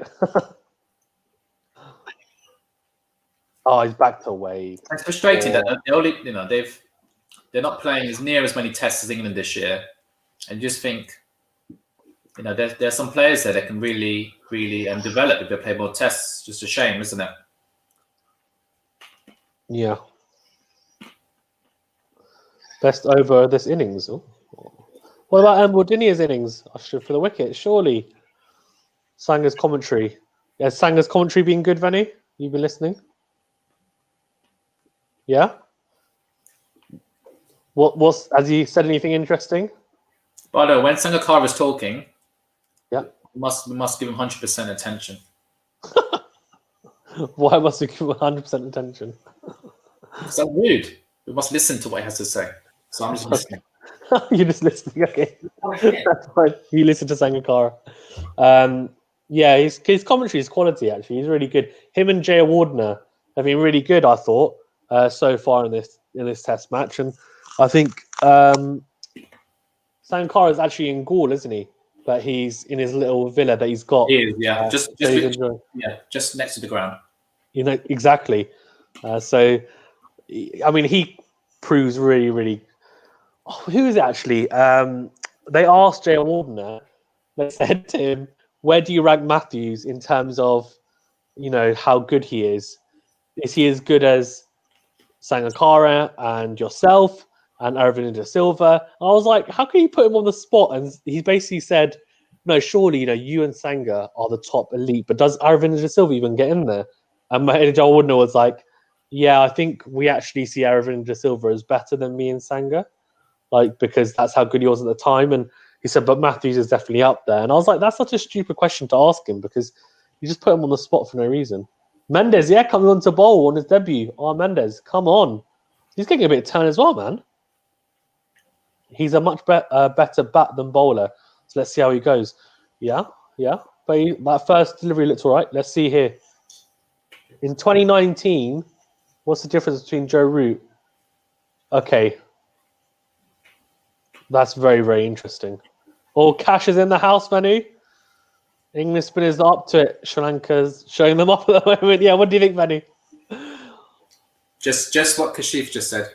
Yeah, 100%, man. I mean, Dom Bess and Jack Leach. Look at this turn from Mendes. That literally turned a mile. He literally just pitched it on off stump, and it turned past leg stump. That ball just there. I think England are going to struggle in India. And I was thinking the other day, the reason why England beat India maybe 8 years ago. I think it was the first England team to do so. Yeah. Under, I think it's under was it Andy Strauss as captain? Yeah. And Quick got runs, Peterson got runs, and it's because they had Swan at one end, who just was really good. Yeah. So, and Palliser bowled in tandem. Yes, Swan and Panasan, they're two quality bowlers. Quality, and the thing is, Leach and Best are not Monty. You know, I think they badly need Moyne to come back because he'll bowl better than Best at least. He's not in the mould of a Swan and Panasar, but he still did well in the subcontinent. He did well enough in the subcontinent last time, I think. He still will get some purchase, and he won't bowl. He'll try and bowl wicket-taking deliveries because he knows the conditions are there for him. This is really interesting analysis that they're doing with Joe Root, showing that he's basically playing the ball a bit later. So he's really waiting until the ball's under his eyes and then playing the bat at an angle rather than playing it almost, let's say, horizontally or vertically, even. And that's very interesting, showing his setup, Joe Root. For anyone who's a batsman is interested, have a look. Let's have a look here. Root is the new sweep king. Yeah, I mean, he's a quality sweeper of the ball. Wow, what I can just see him sweep there. just so easy. So easy. Cash. Last time round, only Rashid and Ali got wickets in. Yeah, 100%. 100%. And Cash is saying here, actually, Anderson got 3. Yeah, so Adil Rashid, someone said to me, do you remember, Venu, when Dayal from Quick Fan Corner came on? And Cash was there as well. It was us 4. And he said that maybe they should bring in Adil Rashid because he sees him as having the X factor. I think they will bring him in. But they've got to play Moeen Ali because Moeen Ali has, that's why they brought him on this tour, I think, primarily for that India tour. He will be fit enough to play in that. It'll be interesting to see whether they stick with John Best because they love him. They're surely going to drop him because Jack Leach and Moeen Ali, I think Jack Leach will feel better having Moeen Ali at the other end as well because he'll be with someone who's experienced and he won't be the frontline bowler, if that makes sense. It will be Moeen Ali. So I think that will help. And yeah, Anderson only got 3 wickets in India. He's done a lot better here today, though. So, Cash, do you think he'll do better? Do you think do you think Anderson will do better in India, considering he got a 6 for, today? So, he seems to have bowled and adapted to the conditions quite well early doors, considering this is his first Test match as well. Our prayer is getting some great drift, man. This is quality bowling.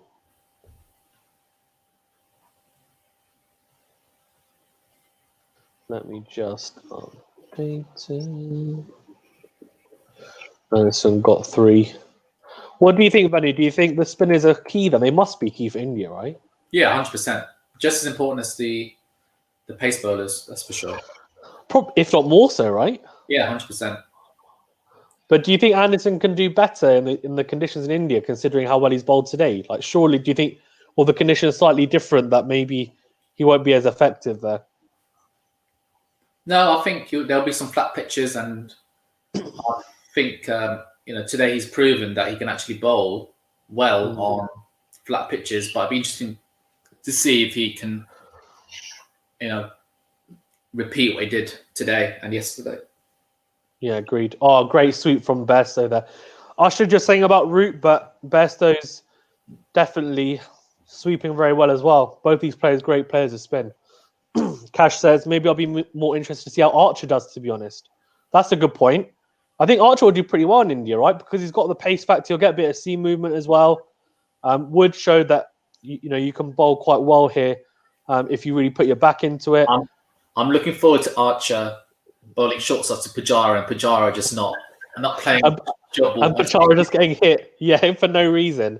That was just silly. Well, I guess he did it because he was afraid that if he tried to play it, he'd glove it behind. So then I think fine. Then he just said I think he said after, I just chose to get hit, which is fair enough.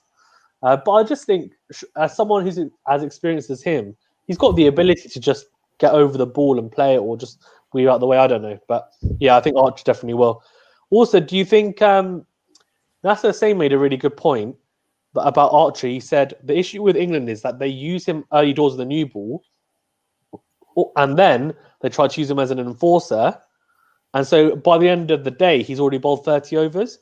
and they said Wood is an enforcer they use, and also they have Broad Anderson early doors. And he said you can't use him in both those roles. Like you need to use him effectively, and I think that's the right point. Do you agree with that, Vinny? Yeah, they need to use Archer more in a more sensible manner, I think, because he's such a quality bowler, and I think they need to utilize him better and more efficiently. Yeah, I agree. I agree. Along nicely for England.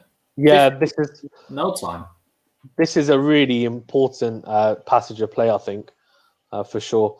Right, let's go to the questions. Archer will do great on flat pitches. Yeah, I think he will. He's been effective in the IPL on those pitches. As long as England use him sparingly 4-over spells, I doubt they're going to use him on 4-over spells. So I think you can forget about that. I think they should use him in 4-over spells. But Root, I mean, we saw with Wood. I think he bowled him too much, to be honest with you, even today. So Root sweeping so well again, man. This is too easy almost. He makes it look easy, and it's not. We're seeing how much turn and how much trouble the openers had. Score update. Yep, score has been updated. What do you think, Benny? 4-over spells for Archer? Yeah, agreed. I agree as well. Ooh. Mendes is getting turned, man. Flipping heck. It's interesting because they're going to have to use Mendes because there's no Hasaranga, right? Because they dropped him. So, but he's getting purchased on this pitch. To be fair, I have to say he's bowling impressively. 50 partnership up. Yeah, well played. These two have, I don't know how many runs they've scored to get the partnerships this series. Yeah, I mean, Root has been, he's been colossal, hasn't he? I mean, apart from that run out, which was Bairstow's fault, to be honest with you, I think both have been very good in this. So 50 runs from 74 balls. That's a really quick 50. So Sri Lanka have to do something here. They either going to have to get a wicket or they have to stem the flow of runs and apply some pressure here. What would you do, Vanu? Would you bring on a Seymour on the other end? Because they seem to be playing spin really easily. I think they need to get a short spell from one of their quicks just to vary up a bit so they don't get too used to the spin. I agree 100% because a 50-run partnership from 74 balls is way too quick in a test match. And it shows that they're very, very comfortable with the crease. This technical analysis they're doing on Root is very interesting, showing if you see the gap between his front leg and back leg, and showing that he comes back. Every batsman is different, but it's clearly working for him, having that shorter gap between the front and back leg, and it gives him, I think he looks more balanced. By Root, by the way. Yeah, he looks a lot more balanced and getting over the ball.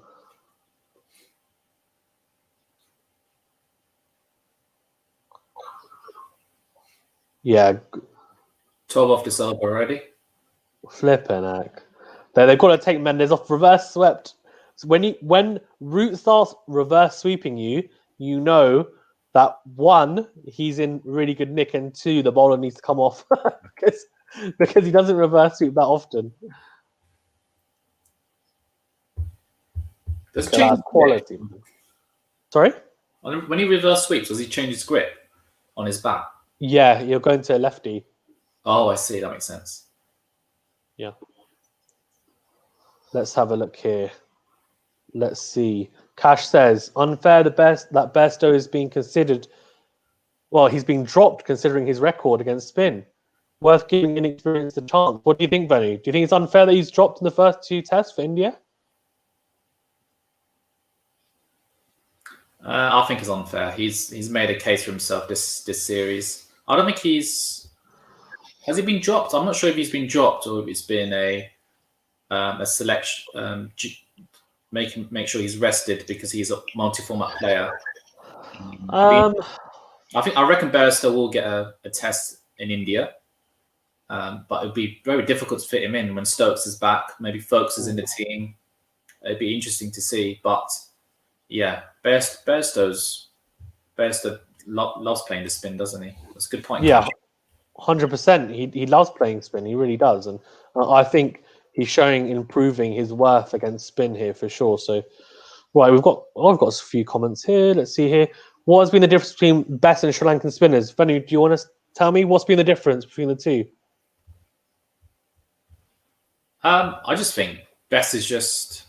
I think it's an interesting one. I think I can answer this quickly. So Best, I think, how Mendes is just bowled now is pretty much how Best has been bowling. When I say that, I feel like Best doesn't have enough control in these conditions, and these conditions are helpful for spinners.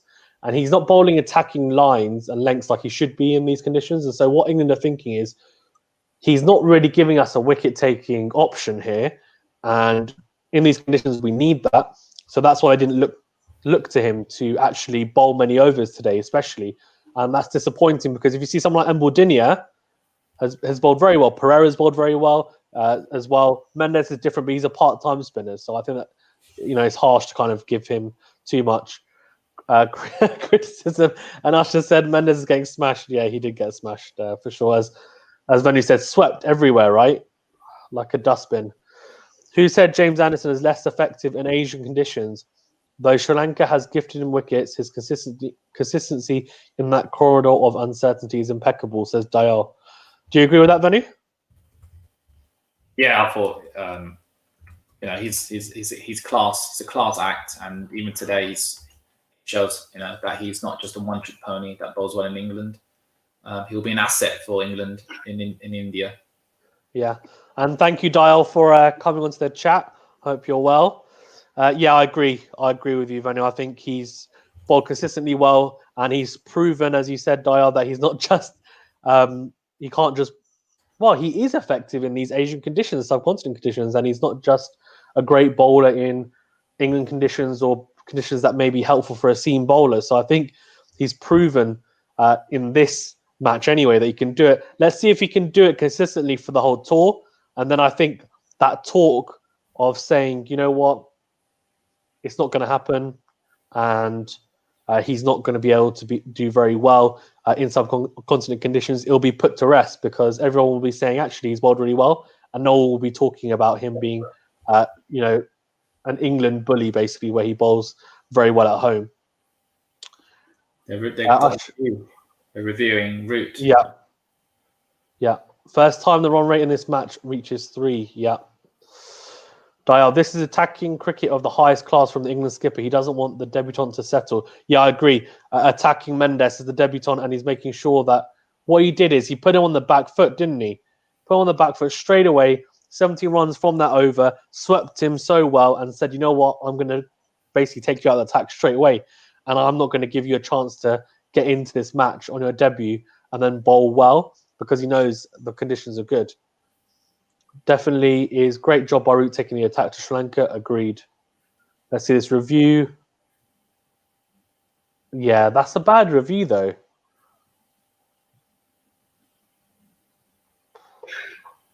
Oh, that's a bad review. That's a terrible review. When it was first bowled, I thought I didn't even think about it getting reviewed. To be honest with you, I just thought that's definitely not out. Mickey Arthur's having a little smile because he realizes that's a terrible call. Shows how much Sri Lanka want this wicket, especially Joe Root.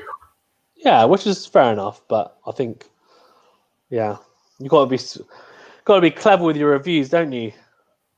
Yeah, that's for sure. But I guess if there's any chance, as you said, because it's Root, you just got to go for it, I guess. So if there's any inkling that it's going to be.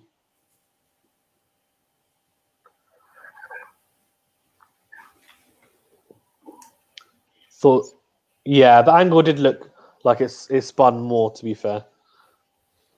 You know what, actually, what do you guys think of DRS? Usher said they thought it was spinning a lot more. Yeah. The angle, it looks like it spin more. Yeah, do you guys think DRS is 100% accurate? Because, Usher, we discussed this before that. One of the reviews, I think it was Indian Australia, and it definitely looked like it was missing leg. And then they showed the review, and DRS showed the path of the ball. It was an in-swing delivery, I think it was. And it showed the path of the ball as if it just straightened up after swinging. And it was bizarre. And it showed it hitting leg stump. And we were like, what? That doesn't seem right. Yeah, David Warner it was, yeah. I don't know. Root's on 40 or 50 here, man. He's just absolutely Matt. Vanny, what are they supposed to do? How are they going to stop him? I haven't got a plan. Honestly, I forgot. Yeah, exactly. Get Matthews on. Come on. Yeah, Matthews, you know what? You're so right. If he's fit, they just got to get him on. They got to get him on.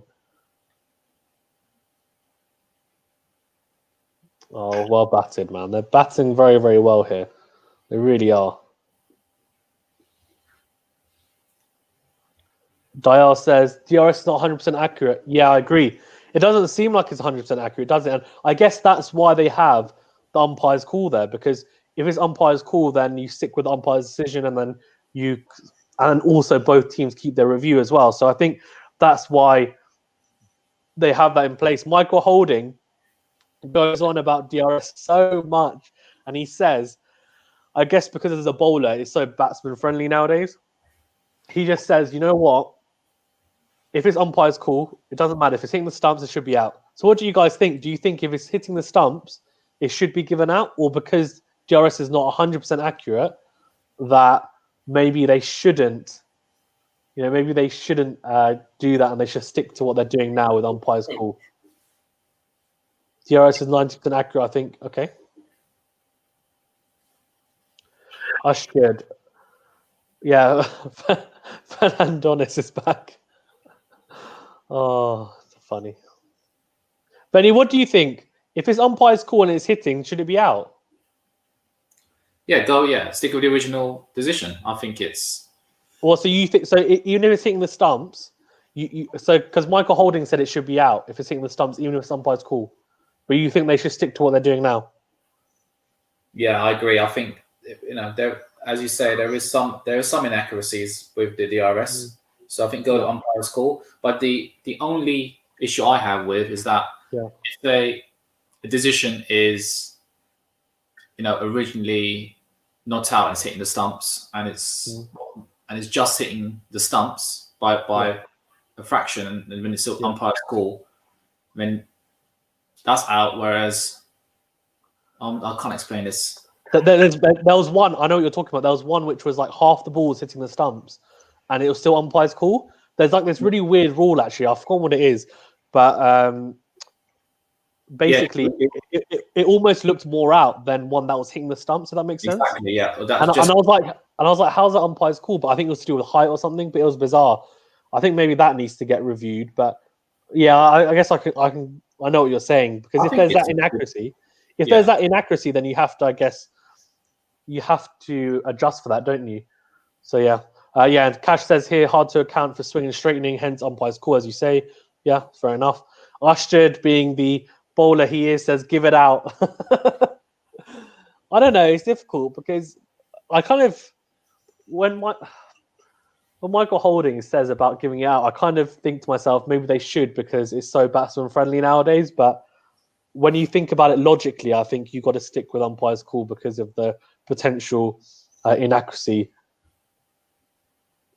But the thing is, there's an issue where umpires are not giving out close decisions because they know teams can review it. That's true. That's a very good point, actually. So they think, actually, that's just clipping. That's probably clipping the top bail. Let's give it not out, and they'll review it. But then I guess the issue there is maybe there needs to be a rule that says you give the benefit of the doubt for who. I think normally it's the batsman. But maybe nowadays, because it's so batsman friendly, maybe you need to give the benefit of the doubt to the bowler potentially, because then you have a review as a batsman to review it anyway. Maybe that's what it should be. Maybe that should be the difference that should be made. And that would make a slight difference, I think. Cash says here, case for giving it out in short form makes it more interesting. However, in tests, should it not also be test for a bowler? Okay, so Cash is saying in T20s, for example, if it's umpire's call, maybe they should give it as out. But in test cricket, they shouldn't. Because in test cricket, I guess the bowlers, it's not as batsman friendly. What do you think, Manu? Yeah, I think Cash makes a good point there. Why not? Why not make it more interesting in the shorter form? Yeah, okay. No, I think that'd be interesting. They should trial it. Why not? I'd be interested to see how it goes. Dial says, "Ooh, your Fab Four bowlers." Okay, go on, Manny. Murali, No. Currently. Wait, he hasn't said currently, does he? No. He means currently because Fab Four is like the Fab Four batsmen, which is Smith, Kohli, Williamson, Root, or Barbara Azam, whoever. That's why he's saying it. Shall I do my current ones first? I'll do my current ones first. So I think in the 4, in no particular order, I'd go Bumrah, Jameson, who else? Pat Cummins and Josh Hazelwood. Ronnie, who have you got? Pat Cummins has to be there. Yeah. Anderson after Anderson? Test match. We got to. He's the leading wicket taker in Test match in full. Yeah. That's fair enough. Who else?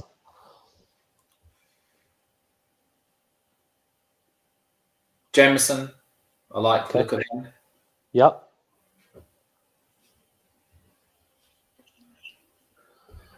Let me think. Someone else. 1 second. Rabada, mate. Rabada. Rabada's a good shout. That's a good shout. Rabada's got a strike rate of 40 in Test cricket. Yeah, Rabada. Yeah, Rabada's quality, man. It just shows at the moment there isn't a spinner in there at the moment. So there is. It's difficult because I think Yasir Shah was seen as being quality, but after coming out of the UAE, he's not as effective. I don't think outside the UAE. So he was like one of the fastest to 50 wickets in Test cricket, but most of the games were played in the UAE. So I don't think you can really class him as being an elite spinner. I think he's a very good spinner, but he's not an elite spinner, I think. And yeah, Dial says currently. Dial, let me know what's your top 4. Put it in the chat. Guys, Ashjad, Cash, and Dial, let me know what your guys' top 4 bowlers are in any order, or you can put an order if you want. Ashjad says, that's how you can see systematic racism come into play. What do you mean? Noticed it a lot in the Indian-Australia series. Ooh, okay. Give me an example. Bairstow coming down the pitch. And smashed. Have a look. I think I'm behind. Oh, shot, man. Bairstow's just... This is bad. Sri Lanka need to do something here. They need to stop the flow of runs because it's a really good start. But... Andrew Matthews, bring him back.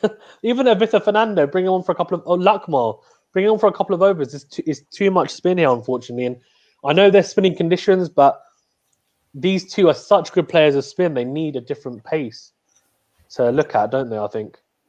Okay. Cash says Cummins and Bumrah are top 2 for him and Archer in a couple of years. Okay. Ash just says Cummins, Bumrah, Rabada, Anderson. Okay, so basically the people that are flying about are pretty much the same for everyone. We've got Cummins is in there, Bumrah, Rabada, Anderson. I think I said Jameson, Benny said Jameson, and the other one was I said Hazelwood actually as well. Okay, yeah, Rabada's quality, man. He's so good. I mean, a strike rate of 40 is just unbelievable. I mean, if he continues at that rate, he's going to go down as one of the best bowlers of all time.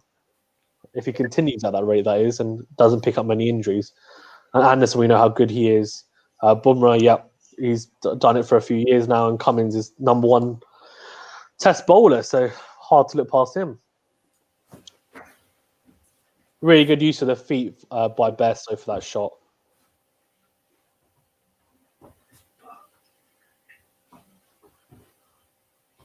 He's not the prettiest player to watch, Bairstow, is he? But he's effective. Well, that spun a lot. That spun a lot. Yeah, you're right. It did spin a lot. Pereira. Okay, Usher says, so you know when it's potentially umpire's call? When it was an Aussie batsman, the umpire said not out on certain decisions, but the same ball and same impact given out when India's batting. Oh, I don't know. I'm not going to go. The umpires were neutral. They were Australian. So yeah, they were. Sort of bias involved there. So yeah. Because of COVID, normally you have neutral umpires. So that's what currently this Test match, you've got Sri Lankan umpires. Yeah. And that's why I think that's why they've given them the team an extra one more extra review, I believe. And because of that. Oh really? That's interesting. I think so. Okay. So umpire score is upheld. Okay. Yep. Let's go. Dial says My Fab Four bowlers are Rabada, Stark, Cummins, and Shami. That's very interesting. That's very interesting. Stark's had a poor Daya, series. how come you've gone with Mitchell Stark? He had a pretty poor India series. How come? And Shami over Bumrah? That I can get on board with that because I think Shami is probably better than Bumrah in test matches. Yeah, why Stark though? That's an interesting choice. Let me know why. Was this a painful one? I should say Shami. Shami probably over Bumrah in test. Yeah, that's fair enough. That's fair enough. I agree.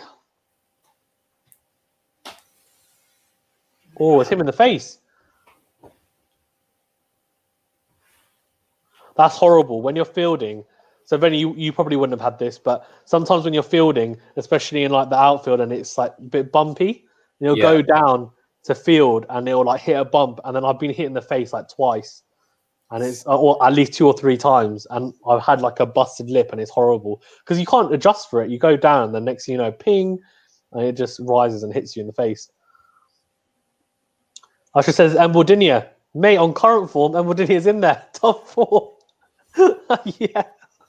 No, I mean, he's bowled really well. If he continues to bowl as he has been, I mean, he'll definitely be in the conversation, but it'll be interesting to see how he does in conditions outside Sri Lanka, right? Vinny, what do you think? Yeah, I agree with you. He's been good in home conditions, but let's see how he does away from home. Agreed, 100%. 100%. Cash says spinners more effective in T20 at the moment. Certainly, wrist spinners, Adil Rashid, Rashid Khan, Zampa, Shamsi, etc. Good variation for short form. Yeah, I agree with you 100%, Cash. I think leg spinners are the way to go. They're 100% are the way to go, especially in T20 cricket. Yeah, Adil Rashid and Rashid Khan, for example, and Zampa have been so good for a year or so now. It's interesting because in the 2019 World Cup, they thought wrist spin would be a really big factor, but eventually it wasn't. But I think in the shorter format, we'll definitely see it making a difference in the T20 World Cup later this year, for sure. I think that will be, I mean, that's going to be key, right? For sure. Yeah, I said 100%. Agreed, yeah. But not consistent enough in Test cricket. Yeah. Then, you know, someone said they should play Zampa in Test cricket instead of Nathan Lyon. What do you think? I don't know. I'd like to see that, yeah. Would you? But I think Adam Zampa, he's not. I don't see him as being that bowler who bowl on the same spot consistently. He's more of like a variation bowler, but you'd like to see it, would you? Yeah, love to see a leg spinner back in an Australian shirt playing Test cricket. Yeah, I'd like to see a leg spinner. I think who's the other leg spinner? Ashraf might or Cash or Dial might be able to trigger my memory. He played in the T20s. I've forgotten his name. Who for? For Australia, they played him and Zampa in the India series in the T20s. Hager? He's a Swepson. That's it, Mitch Swepson. So apparently, he's a much better. Swepson is a much better longer format bowler, and he's a leg spinner as well. So I'd see him actually. Ashwin and Lyon are the only good spinners in Test right now. Yeah, what do you think, Ashrid? Apart from, I guess, Mbodinia looks good at the moment, but apart from those two, any other good spinners out there?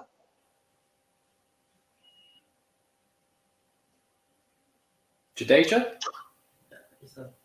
Yeah, I guess Jadeja. I'd say Yasir Shah. I know you hate Yasir Shah, but I think he's on. Huh? My favourite, Rakeem Cornwall. Rakeem Cornwall. Hey, absolute beast. I want to go for Rakeem. Yeah, why not? Rakeem Cornwall. For sure. Right, let's go. Maybe Jadeja too. Yeah, I should have said that as well. Swepson. Yeah, thank you. I should and thank you, Dial. Yes, agreed. Saw him in the Sheffield Shield. Swepson is good. Dial says Swepson was the highest wicket taker in Sheffield Shield Trophy. I think 23 wickets in 3 matches. Bloody hell. Yeah, they've got to get him in. Nathan Lyon, I think, he performed pretty poorly in the Sheffield Shield compared to him. So why not just get Swepson in? I would. Another wrist spinner, as Venny said. 27. Yeah, Yeah, why he's not? 27. Yeah, why not? I agree. He's as a spinner, he's got quite a few years left. He's experienced. Obviously in domestic cricket, bring him in. It's interesting that when T20 started, we all thought spinners would get absolutely smashed. Yeah, it's funny. Yeah, you're right. Now leg spinners have really made a name for themselves, which is really good. I agree. Actually, I think a lot of spinners have become innovative, haven't they? Yeah, and it's made them. The game's better for it. That's for sure. Yeah, because you don't want to get into a position where you have like T20 games where there's no spinners. Like, that would be ridiculous. But spinners actually so crucial now. I think they tie down batsmen in the power play overs even sometimes, and they, especially in T20 cricket where you take risks, then a spinner is vital, right? Because if they bowl well and they bowl those variations, then it is quality.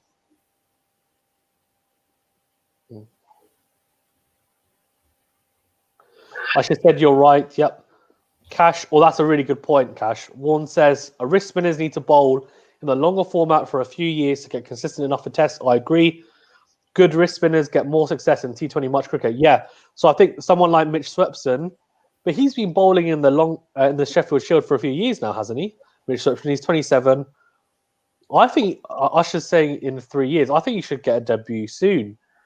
Give Nathan Lyon a rest, even, and just bring him in, Mitch Swepson. Especially if I don't think they have any subcontinent tours coming up soon, but he could have been a second spinner. But they're going. I know they're touring South Africa. Maybe try him out there potentially.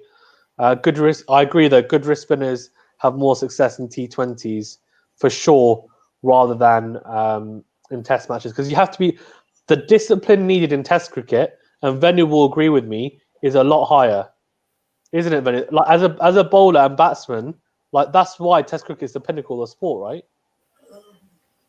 Yeah, definitely. I think issue with wrist spinners is that the odd ball will be quite easy to hit, and you kind of let go of the pressure. And I think that's really important with spinners. I mean, that's why Warren was so good. Is that he was able to hit the spot every time and put the pressure on the batsman, and don't let them off the hook. So yeah, I think that's really, really, really important. Agreed. Yeah, I hope it's under 3 years, because it'll be a shame to see him debut at 30. You don't want to see a case of, who was it, like Sean, was it McGill? Yeah. After Shane Warne, they had Brad Hogg as well. Like, they made their debut so late because obviously Shane Warne was so good. But Nathan Lyon is very good, but he's not as good as Shane Warne, let's be honest. In Test, yep. Cash says that's why England have missed a trick in convincing Rashid to continue in Test cricket. I agree. I think they've definitely missed a trick, because Rashid is experienced enough. He's played enough red ball cricket for Yorkshire. He played very well in the India tour, as Cash alluded to, in in India as well. So yeah, I think they've done a very good job. I think they should have convinced him. They really should have, because especially now when you look at Leach and Bess, they don't have that X factor, I don't think, in terms of wicket taking ability. Then Rashid and Moyne, I think, would have been better for them. But I'm sure Moyne and Leach, for example, or whoever, might do a better job in India. Let's see how it goes.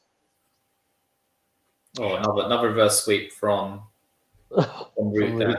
It's making it easy. Yeah, agreed. I could watch Root bat all day. This isn't embarrassing, to be honest, but Besso is not as great to look at, in my opinion, I think. But Root, I think when he's on this type of form, he's so good to watch, isn't he? yeah, it's funny because I think a couple of months ago we were questioning Root.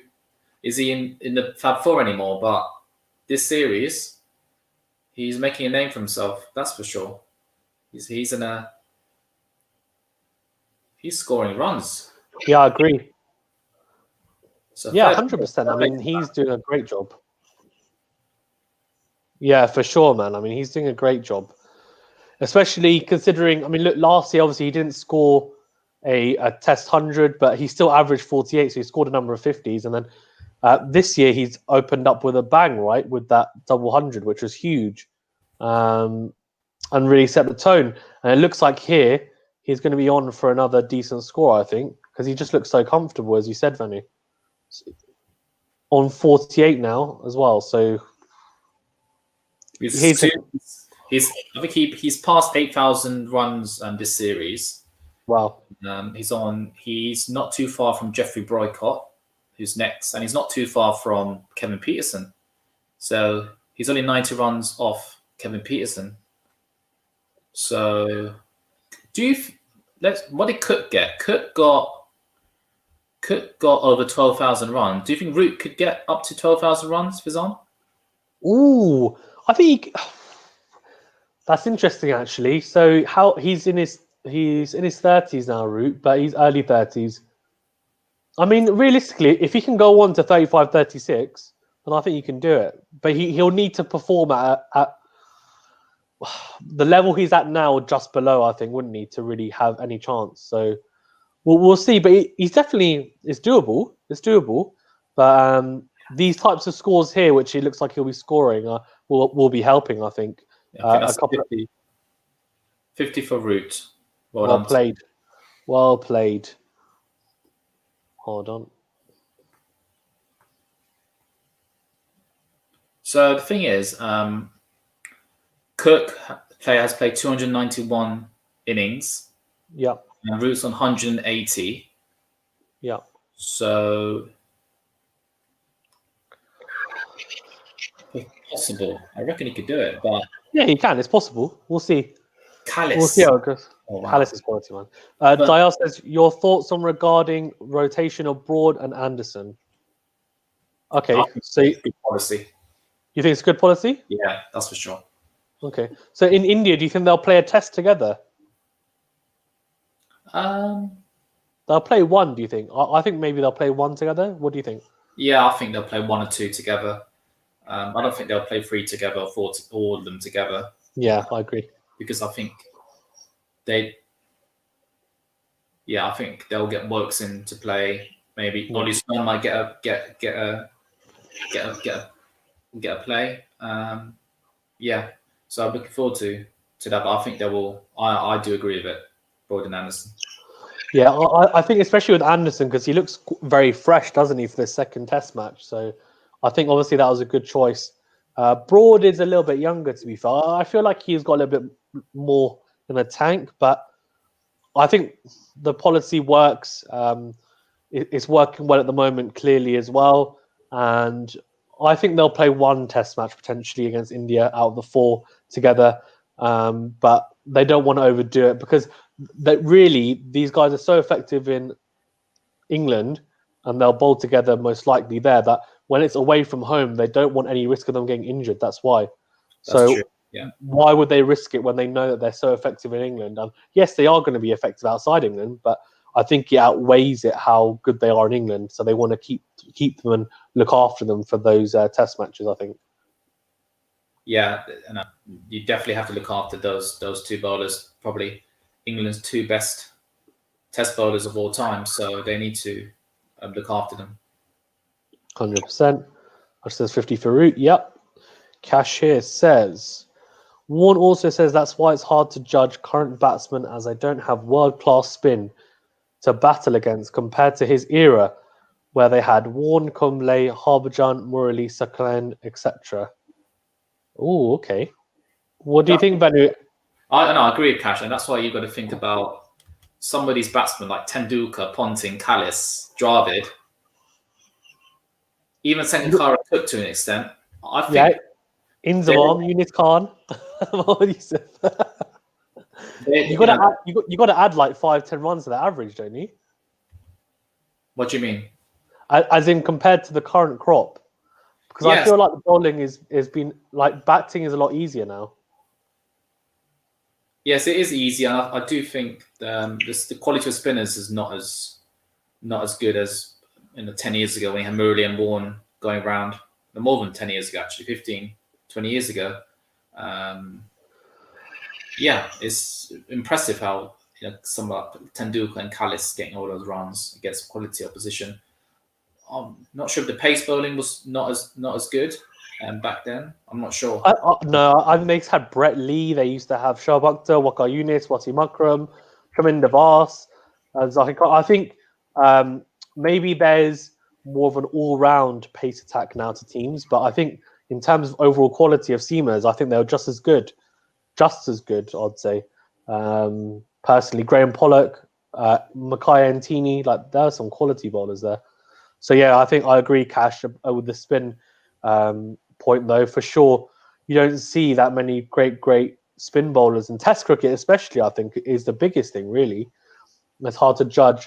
We were just talking about we don't really know anyone off the top of our heads. Like it is difficult because when you look at a team, I think the best way to tell whether the spinner is quality or not is to think who's the first 3 players on a team sheet. And if you look at pretty much every team, the spinner is not going to be that in that top 3. Whereas Warne would have been the first pick because there wouldn't be any other spinner they'd pick, and they'd always pick a spinner, and the spinner would be Warne. So similar with Graham Swan, even Murali, these types of players. I mean, Swan is not in that bracket. Murali and Warner are completely different. But Vittoria, for sure, Kumble, Harbhajan, Saklaim Mushtaq, even Mushtaq Ahmed when he played for Pakistan. Syed Ajmal, he was quality for us. Like, he was a first pick. He was so good when he was playing for Pakistan. So these guys, for sure, I agree. Vittoria, yeah. Dayal says, why is Sri Lanka not able to produce bowlers like Chamin Devas? That's a good point. Veni, why are they not? That's a good question. I think Vas just shows how once in a generation Chamin Devas was. But I'd be interested to see. One day Vas would be as effective nowadays. I'm not sure, but yeah, I'm not sure why. I hope so. I hope they can find someone soon. Why do you think he may not be potentially as effective nowadays? I'm not too sure. I'm not sure why I said that, but. Well, to be fair, I think one bats a lot chunkier. The middles, the edges fly. I think DRS as well. I don't know, like they check every no ball. I know, for example, Wasim Akram, a few of his wickets definitely wouldn't have counted because there were no balls. But with DRS now, and they check every single ball, but then you can say, I think he said, but I would have got a lot more because with DRS, a lot that weren't given out would have been. So I think it maybe probably balances itself out. I think Chamin Devas would have been quality. I think he would have been class in this era, I think. I think he was just a generational bowler. There's some bowlers that would have been, when I say generational, that would have been quality across all eras, and I think Chamin Devas is one of them.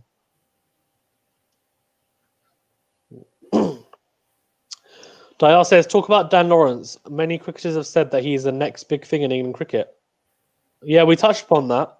Benny, do you want to briefly tell me your thoughts on Dan Lawrence? Yeah, I thought his first Test match, he looked really good. He looked very comfortable at the crease.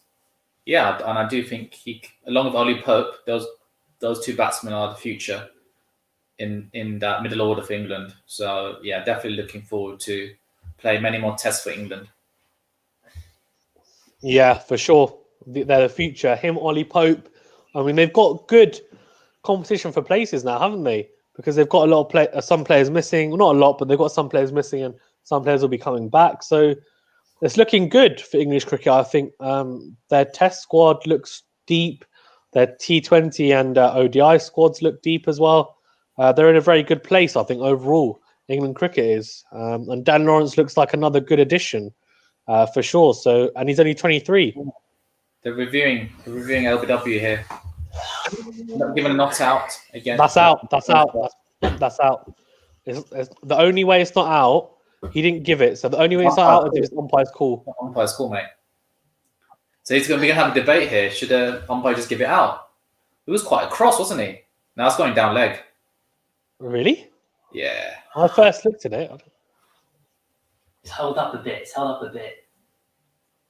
God, it's tight. It was very. It's interesting. It kept low, didn't it? That ball. Yeah. You're expecting it to get a lot more bounce. I wonder if he bowled a little bit of a slider there. Let's have a look. No, he didn't. It just kept low. Well, on the knee roll, so that's always a good sign for the bowler. Oh no, I think you're right, Benny. I think it's going down leg. No, height wise, I think it's fine actually, personally. It's definitely going down leg. Yeah, I think It's going to be clipping. Umpire's call. I mean, we'll have a debate. Should if it's hitting the stumps, it should be given out. Benny's like, yeah, now if he's like, I've changed my mind. If it's hitting the Umpire's stumps. call. How is the umpire's call? Well, what do you think? Do you think he was going down leg? No, I think that's hitting. That is definitely hitting. Oh, well, at least they keep it. The thing is, right? Why didn't Kumar give that out? I was about to say, what's the point of home advantage if the umpire's not going to give it out? Oh, hold on. That's nearly half the ball is hitting the stumps. So what does it have to be? Does it be over half the ball to hit it? I think it needs to be over half the ball. Yeah, umpire's cool. Yeah, Cash, you're right. Umpire's Chandramal's not happy. He's like, why didn't the umpire give that out? He's like, we're at home and we've got no advantage. Oh, that is poor though. I don't know. It's like I should have said about Australia that the thing is, they should. To be fair, if he thinks it's not out, he should not give it out. So, if that's what he's thinking, then that's fair enough, I guess. It's tough being an umpire. Umpires will just think, you know what, it's close. Let's give it not out, just in case.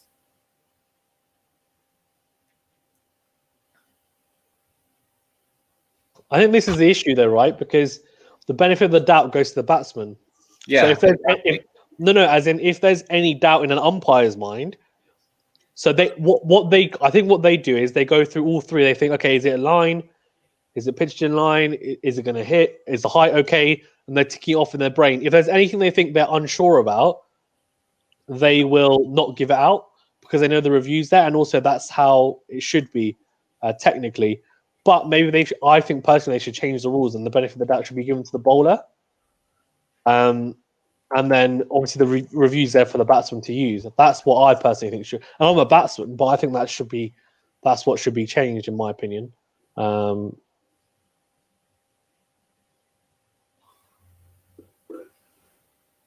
Root's making it easy. He's just taking up where he left off last test. Yeah, legit. You're completely right. That's a rubbish ball. Come on. This is a full toss. Oh man. And Modidia, no. My boy.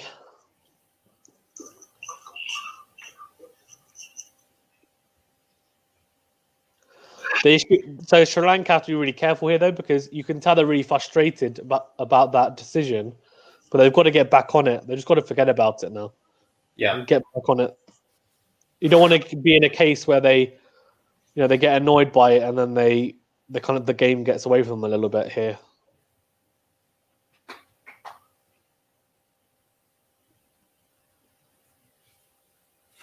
To be honest, like DRS, another reverse sweep from Root. Too good. But let's be honest, the DRS has been a good addition to the game because it's got rid of howlers, and so that's only a good thing. And if we're now arguing about whether, about close calls, it's always going to be up for debate, but, it has taken away howlers, which is a good thing. Yeah, I agree. Especially the no ball. Checking no ball is so simple. Yeah, but it's great that they're doing it. Yeah, what a reverse sweep from Root. Oh, it's ridiculous. Just not getting out, is he? He's not going to get out. The issue is that he's not going to give you chances, it looks like, because he didn't give any chances for that double 100. And he's in this type of form. He's in this type of form that you just need to be like, you know what? What can you do? So you either have to really get him out and bowl a peach to him. And that's what I think the issue is with a bowler. They get frustrated because they think, I'm not bowling badly, but I'm getting slapped. And he just got slapped with the back foot. That's 3 4s in the over. This is like one-day mode. Root's on one-day mode. It's just too 65, easy. 74 balls. And Bordini, though, he's bowling too short and wide. He needs to. Come on, give him a nice loopy one. He needs to sort out his line and length. Come on, Embledon, back on it. Come on. You know, it's really interesting. He stops in his run up, so everything's from his arm and shoulder. He's got no momentum going into his action, and even as a spinner, it's quite hard to do that, to control it. But he seems to do it quite well, apart from obviously this over here. But Cash says Bumble saying get rid of umpire's call and just give one review. Oh, I think that's rubbish. What do you think, Benny? I love Bumble, but I don't agree with that.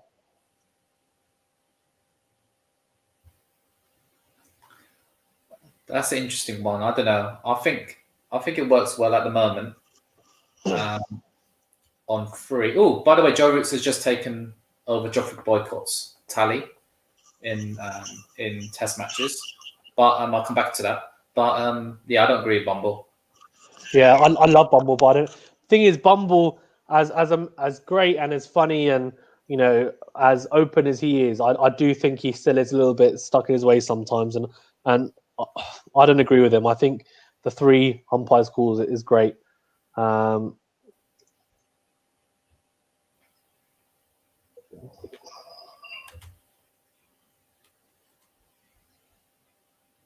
Roots just overtaken Boycott in the run scoring for leading run scores for England. Next up is Kevin Peterson. Okay. He needs another 70 odd runs to overtake Kevin Peterson. Another 150 runs to overtake David Gower. Another 350 runs to overtake Alex Stewart. But I reckon he could do this by the end of this year, definitely. Maybe by the end of the India series. And then you got Graham Gooch on just under 9,000 runs. And then you have the great Sars to Cook. Oh. I mean, to be honest, if he has a blinder of an India series, he'll be up there.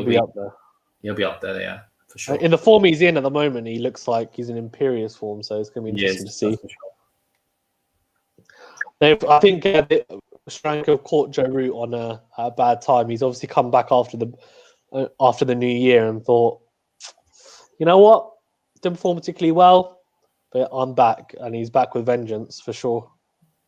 I think Joe Root's currently all the players ahead of him have retired. I think he's he's got the most runs in terms of active players right now. Yeah. I don't see anyone ahead of him who are currently playing because Stephen Smith hasn't hit 8,000 runs yet. Yeah. So where's Kane Williamson?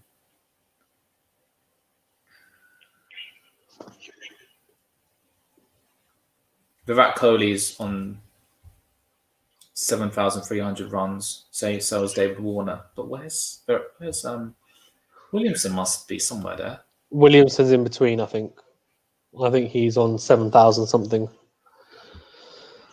Yeah, he's on 7,115 runs.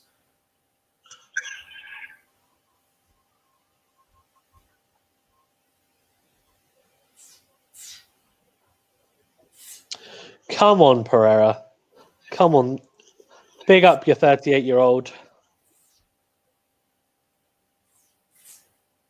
Get that ball to do some business.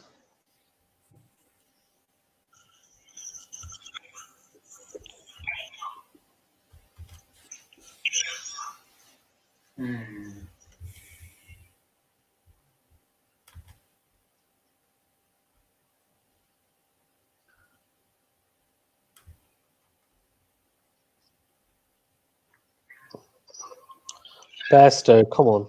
Let's see what Pereira can do. 2 straight. He's gone back to bowling straight because this is the issue, right? Because Bairstow and Root now formed a good partnership here. Someone like Pereira is going to go back to type, and he's going to bowl straight and try not to get slapped, basically. Yeah. He won't bowl attacking line length because he's just been swept everywhere. So he's basically shortened his length a little bit, and he's bowling too straight. Oh, that's a nice. Oh, what's that? Oh, what bird is that? What's that? What bird were they showing? Let me check. I think it's a herring. Herring, yeah. I think I think Tanu is right.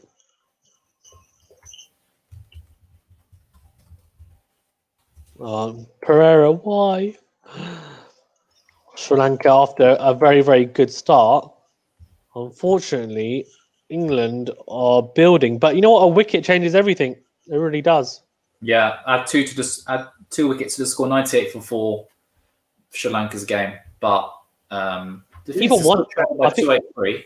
yeah, even one wicket. I think by the end of the day, if they can get that, one wicket. It'll make a big difference. Really well. They're opening up now. See, this is what I mean. The spin. They've just got to change it up a little bit.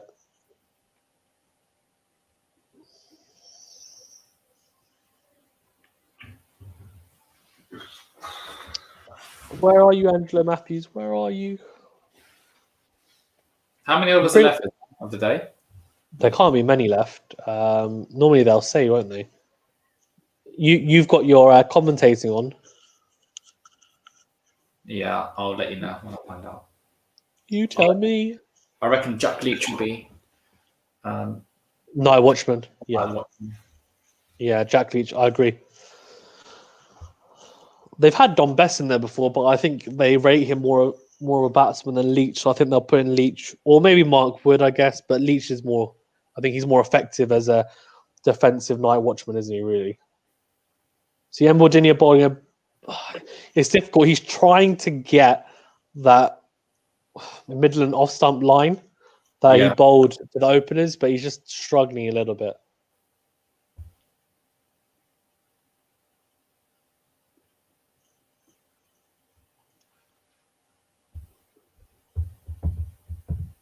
Rusher goes, wow. Okay, wow, what? No. Oh no, he's ruining it for me. Why? It's either a good shot or a wicket, and then he's hoping it's the wicket. Come on. Oh, come on! What's coming? What's coming? Oh, I'm now like full of anticipation. Watch when it's nothing, and it's just wow for the great partnership between the best. Yeah, for defense. Yeah, exactly. It has to be a wicket. Has to be. Let's see. Oh, English. Some of England's shirts are a bit tight, aren't they? Well, how far ahead is Ashdad? It must be really far ahead. I don't know. Well, but if you're watching on the TV, it's normally quite a bit. It's like a minute or so ahead. Oh, really? Yeah. Where was that? Oh, he's not going to give that. Okay, interesting. Yeah, it's not. But I thought maybe he had a bit of guilt from the last one and he might give it. I think it's reviewed. Oh. No, they won't review that. That's too high. And it's probably going down leg as well. Come on, Mbodinia. What have you got? What have you got for us? No, nothing. I don't know. Ashton, I don't know why he's saying wow. I don't know why he's saying wow. I think he's saying about maybe Cash's I think he's saying about Cash's comment about Bumble saying get rid of umpires, cool, and just give one review. Good chat, folks. Thank you, Cash. That's probably sarcastic, but thanks.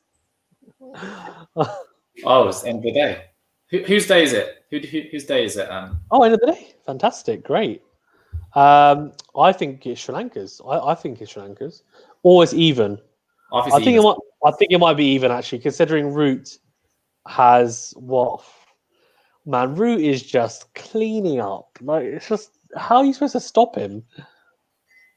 I've no idea. It's like when Smith was had that series in England where we were just chatting. How did you get Smith out?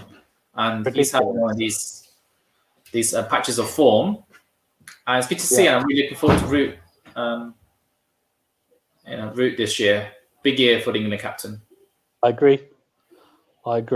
Really, really big over for the England captain, and a very good, I think, very competitive final session. Obviously, Sri Lanka were in the driving seat at the start, getting Crawley and Dom Sibley, but Root has just come back with vengeance with Bairstow aiding and abetting the quick getaway.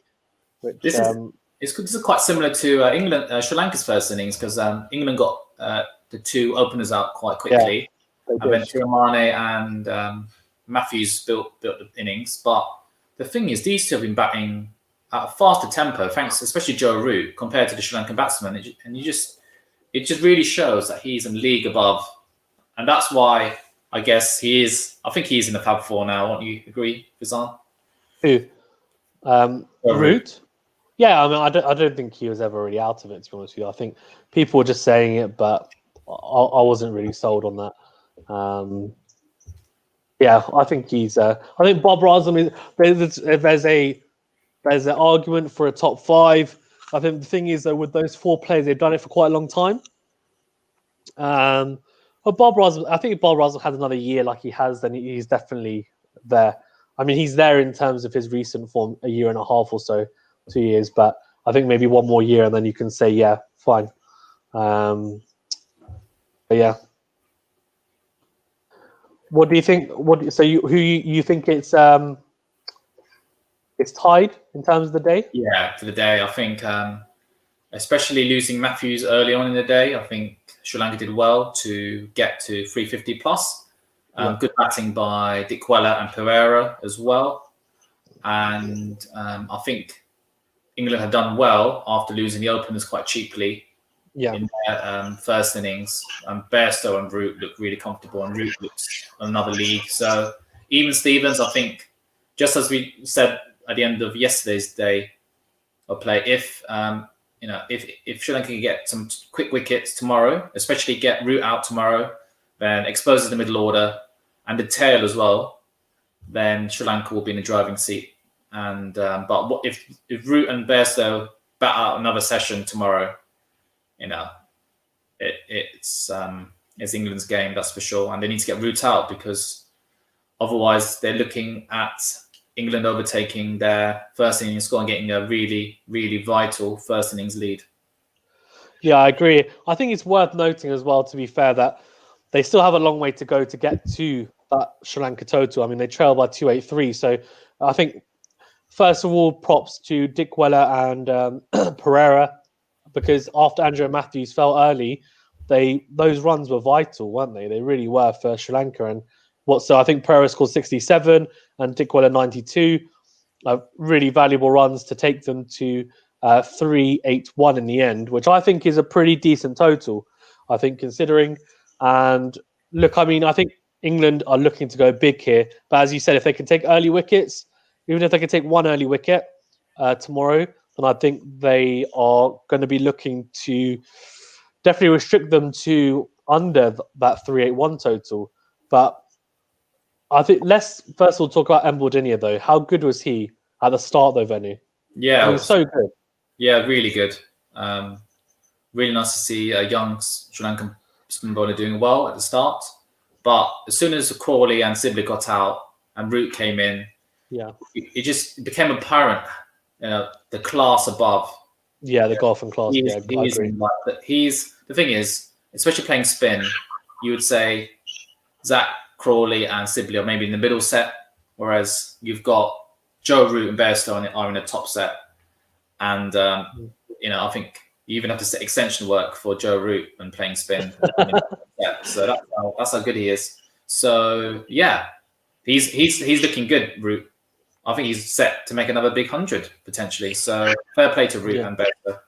Yeah, I agree. But I think Mbodinia bowled so well early doors for sure. The turn and purchase he got, he showed the blueprint of how spin should be bowled there, because he used a new ball even, and he managed to bowl so well with it. Don Besson and Jack Leach will be looking to do something similar in that second innings, I'm sure, and they'll be looking at that thinking, hold on, we could have done better. And I'm sure they'll be trying to. And I think Luckmal, even though he didn't pick up a wicket, he was the perfect foil for Mbodinia. And, England didn't score a single run after 4 and a bit overs. So that really shows to me Luckmal coming in and making an impact. I would have liked to have seen him come back for a couple of overs. I'm sure we'll see him tomorrow when the second new ball's available at some point. But, yeah, I do think he bowled very well in coming into the team as well. So I think in the balance, for sure, And day 2, I think, at the time I thought Sri Lanka, but I agree with you. I think it's maybe 50-50 potentially, given the positioning they're in, which is a position of strength, I think, going into day 3 in terms of their first innings total. So let's see. Okay, anything else you want to touch on before we wrap up the broadcast venue? No, not really. I'm glad that this test match is a lot more competitive, and it seems that both teams are in it, and which is good to see. Yeah, and thank you for everyone. Dayal, Kash, Ashtad, Sam, Rias, who else? There's Rashid, Khalifa, everyone who did come for as little as long as you were on. Thank you, really appreciate it. It's our first live, so thank you, Venu, for being on with me as well. Really enjoyed it, and hopefully we can do it again sometime. Yeah. And yeah, thank you very much, guys. Have a great weekend, and hopefully we see some good cricket for the rest of the test match. Thank you.